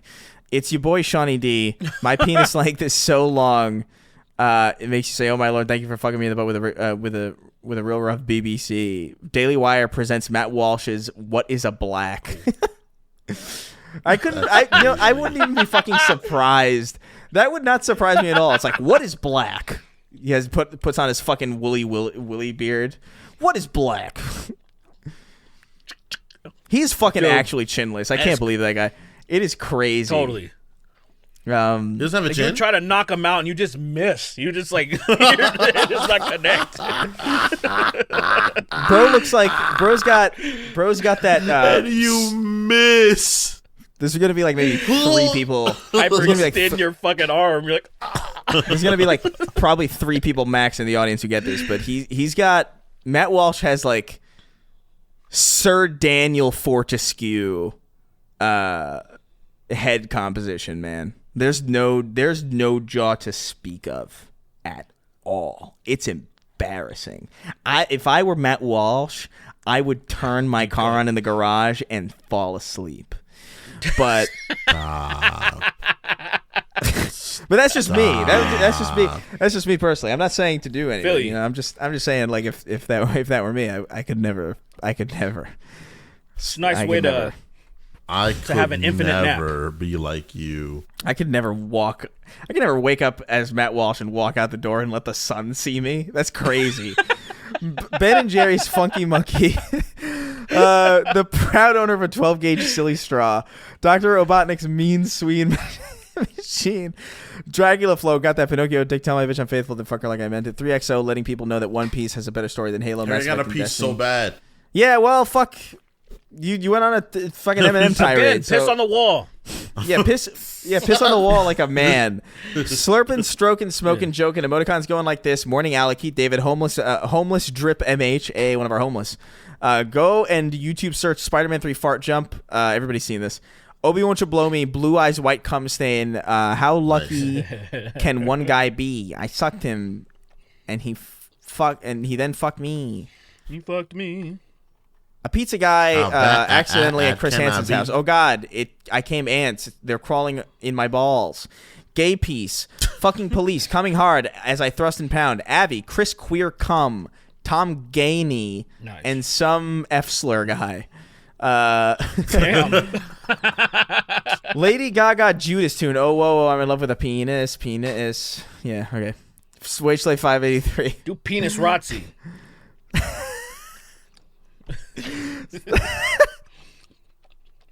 That sucks. Oh man, I'm your biggest Penis, fan. I'll calm you until you can't breathe. Penis, penis got me. Penis got me. Cover you in slime. I won't stop until your balls are are mine. What? Yeah, all right. Wage Slave 583. I feel gay. Fuck you. Busting a conservative nut on concussive nut on Chris's face while he sleeps, imparting the knowledge that Rodigen is pronounced Rontgen. I know that now, but I'm still gonna pronounce Rodigen because I think it sounds kind of cooler. The Papini Brothers Emporium of realistic Cammy and Chun-Li thigh-shaped neck pillows. Yeah, I'm never gonna say Jeff. Sorry. I'll never say Jeff. So I'm gay forever. Yeah. Never in my life. That pussy got me gooped up for real. You gotta pay the trolls toll to get in the boys' hole. Gade 6. Why? Yes, my Patreon name has been questioned in the comments sections of other creators. Oh, that's awesome. That's perfect. We were just talking about that. No, you didn't have to suck me off. Badass. No, you didn't have to suck me off. You bit the head and disregarded my balls like they were nothing. This is why you need syllable help. You need syllables. you need to fucking get the syllables. It's not easy. Almost there. Almost there. Some penis that I used to blow. Bit the head. It would be like bite the head and bite the head. Ignore the balls as if they were. Not, you know what I mean? You got to fucking work with that. Tell him, Steve Dave, babe, I swear I didn't sleep with the boys. It's a joke for the podcast. Big scream boy, a mean goth lesbian, super cunty, did fist dick ex spunk alidocious. I'm high on 12 Jason Bournes, looking to beat the cum out of a thick fresh oak. John Strickland, give me a second. I need to make sure I'm not straight. My boys are in the men rooms getting ran through like it's Watergate. Merck's 1889, Black Parade. When I was a young boy, Bill Clinton flew me out to an island, and all while my parents cried. He said, "Son, that's crazy. That's wild, yeah." The first Church of Keith David featuring Mormon Virgin Osborne. I did on the one of the Spider-Man spoiler casts say that everybody in that new game feels like a Mormon because they're so fucking unreasonably nice. There's a scene where Miles Morales is talking about how Mysterio got help and how nice that is. And he talks about, it's like, I'm glad he's finally getting help. We all could use a little bit of help sometimes. What? That's how comics are written, you fucking dolt. That's what they say in the little speech bubbles. They say shit like that. It's dumb, yeah. Hang him in that fucking globe ass bullshit. You shatter the globe and then you let you hang it. Oh, fuck. All right. What? Oh no, they just got like really shitty news. What were we at? The Halo franchise is older than I am. I am 21. Pre-Roz, Blake896. Wait, what's up? No. Broad Cox, the ginger who looks like Ed Sheeran with a tiny PP. The actual strap-on that Lacey used to peg me, this sold on eBay for $69,000. Gay DoorDash delivery be like, here's that dick you ordered. There's a Japanese underwear brand that caters to guys with big packages called Black Man, not a joke. Stir your dad's booty hole like a bowl of chili. Oh yeah, for shiz, genuine. What's up, homie? Alaskan oilfield trash, Texas tater salad, insane Latino bussy. Remember by Etienne Sin is a Trojan horse. Sue Hulk, tickle my ass hairs. Nikki Ziggy, Chris, it's Marcus. We lost another Carmine to a giant worm. C is fine, but there are only 23 left. A roughly human-shaped pile of red flags. Emoticons going like this. Jackson DuPont, Bradley Brave, Hugger Derek, Duck Hunt, Goliath Voice, I've been denied everything, even my cum. Aetherian, Progerian Hunter, Melphus won the angriest crowd, enjoying the view from the Dealey Plaza on the 6th floor. And as always, rounding out our list, the king of haphazard. The king himself. All right, we're going long, so enjoy the episode, everybody, and the elongated my fucking friends. credit sequence. Bye.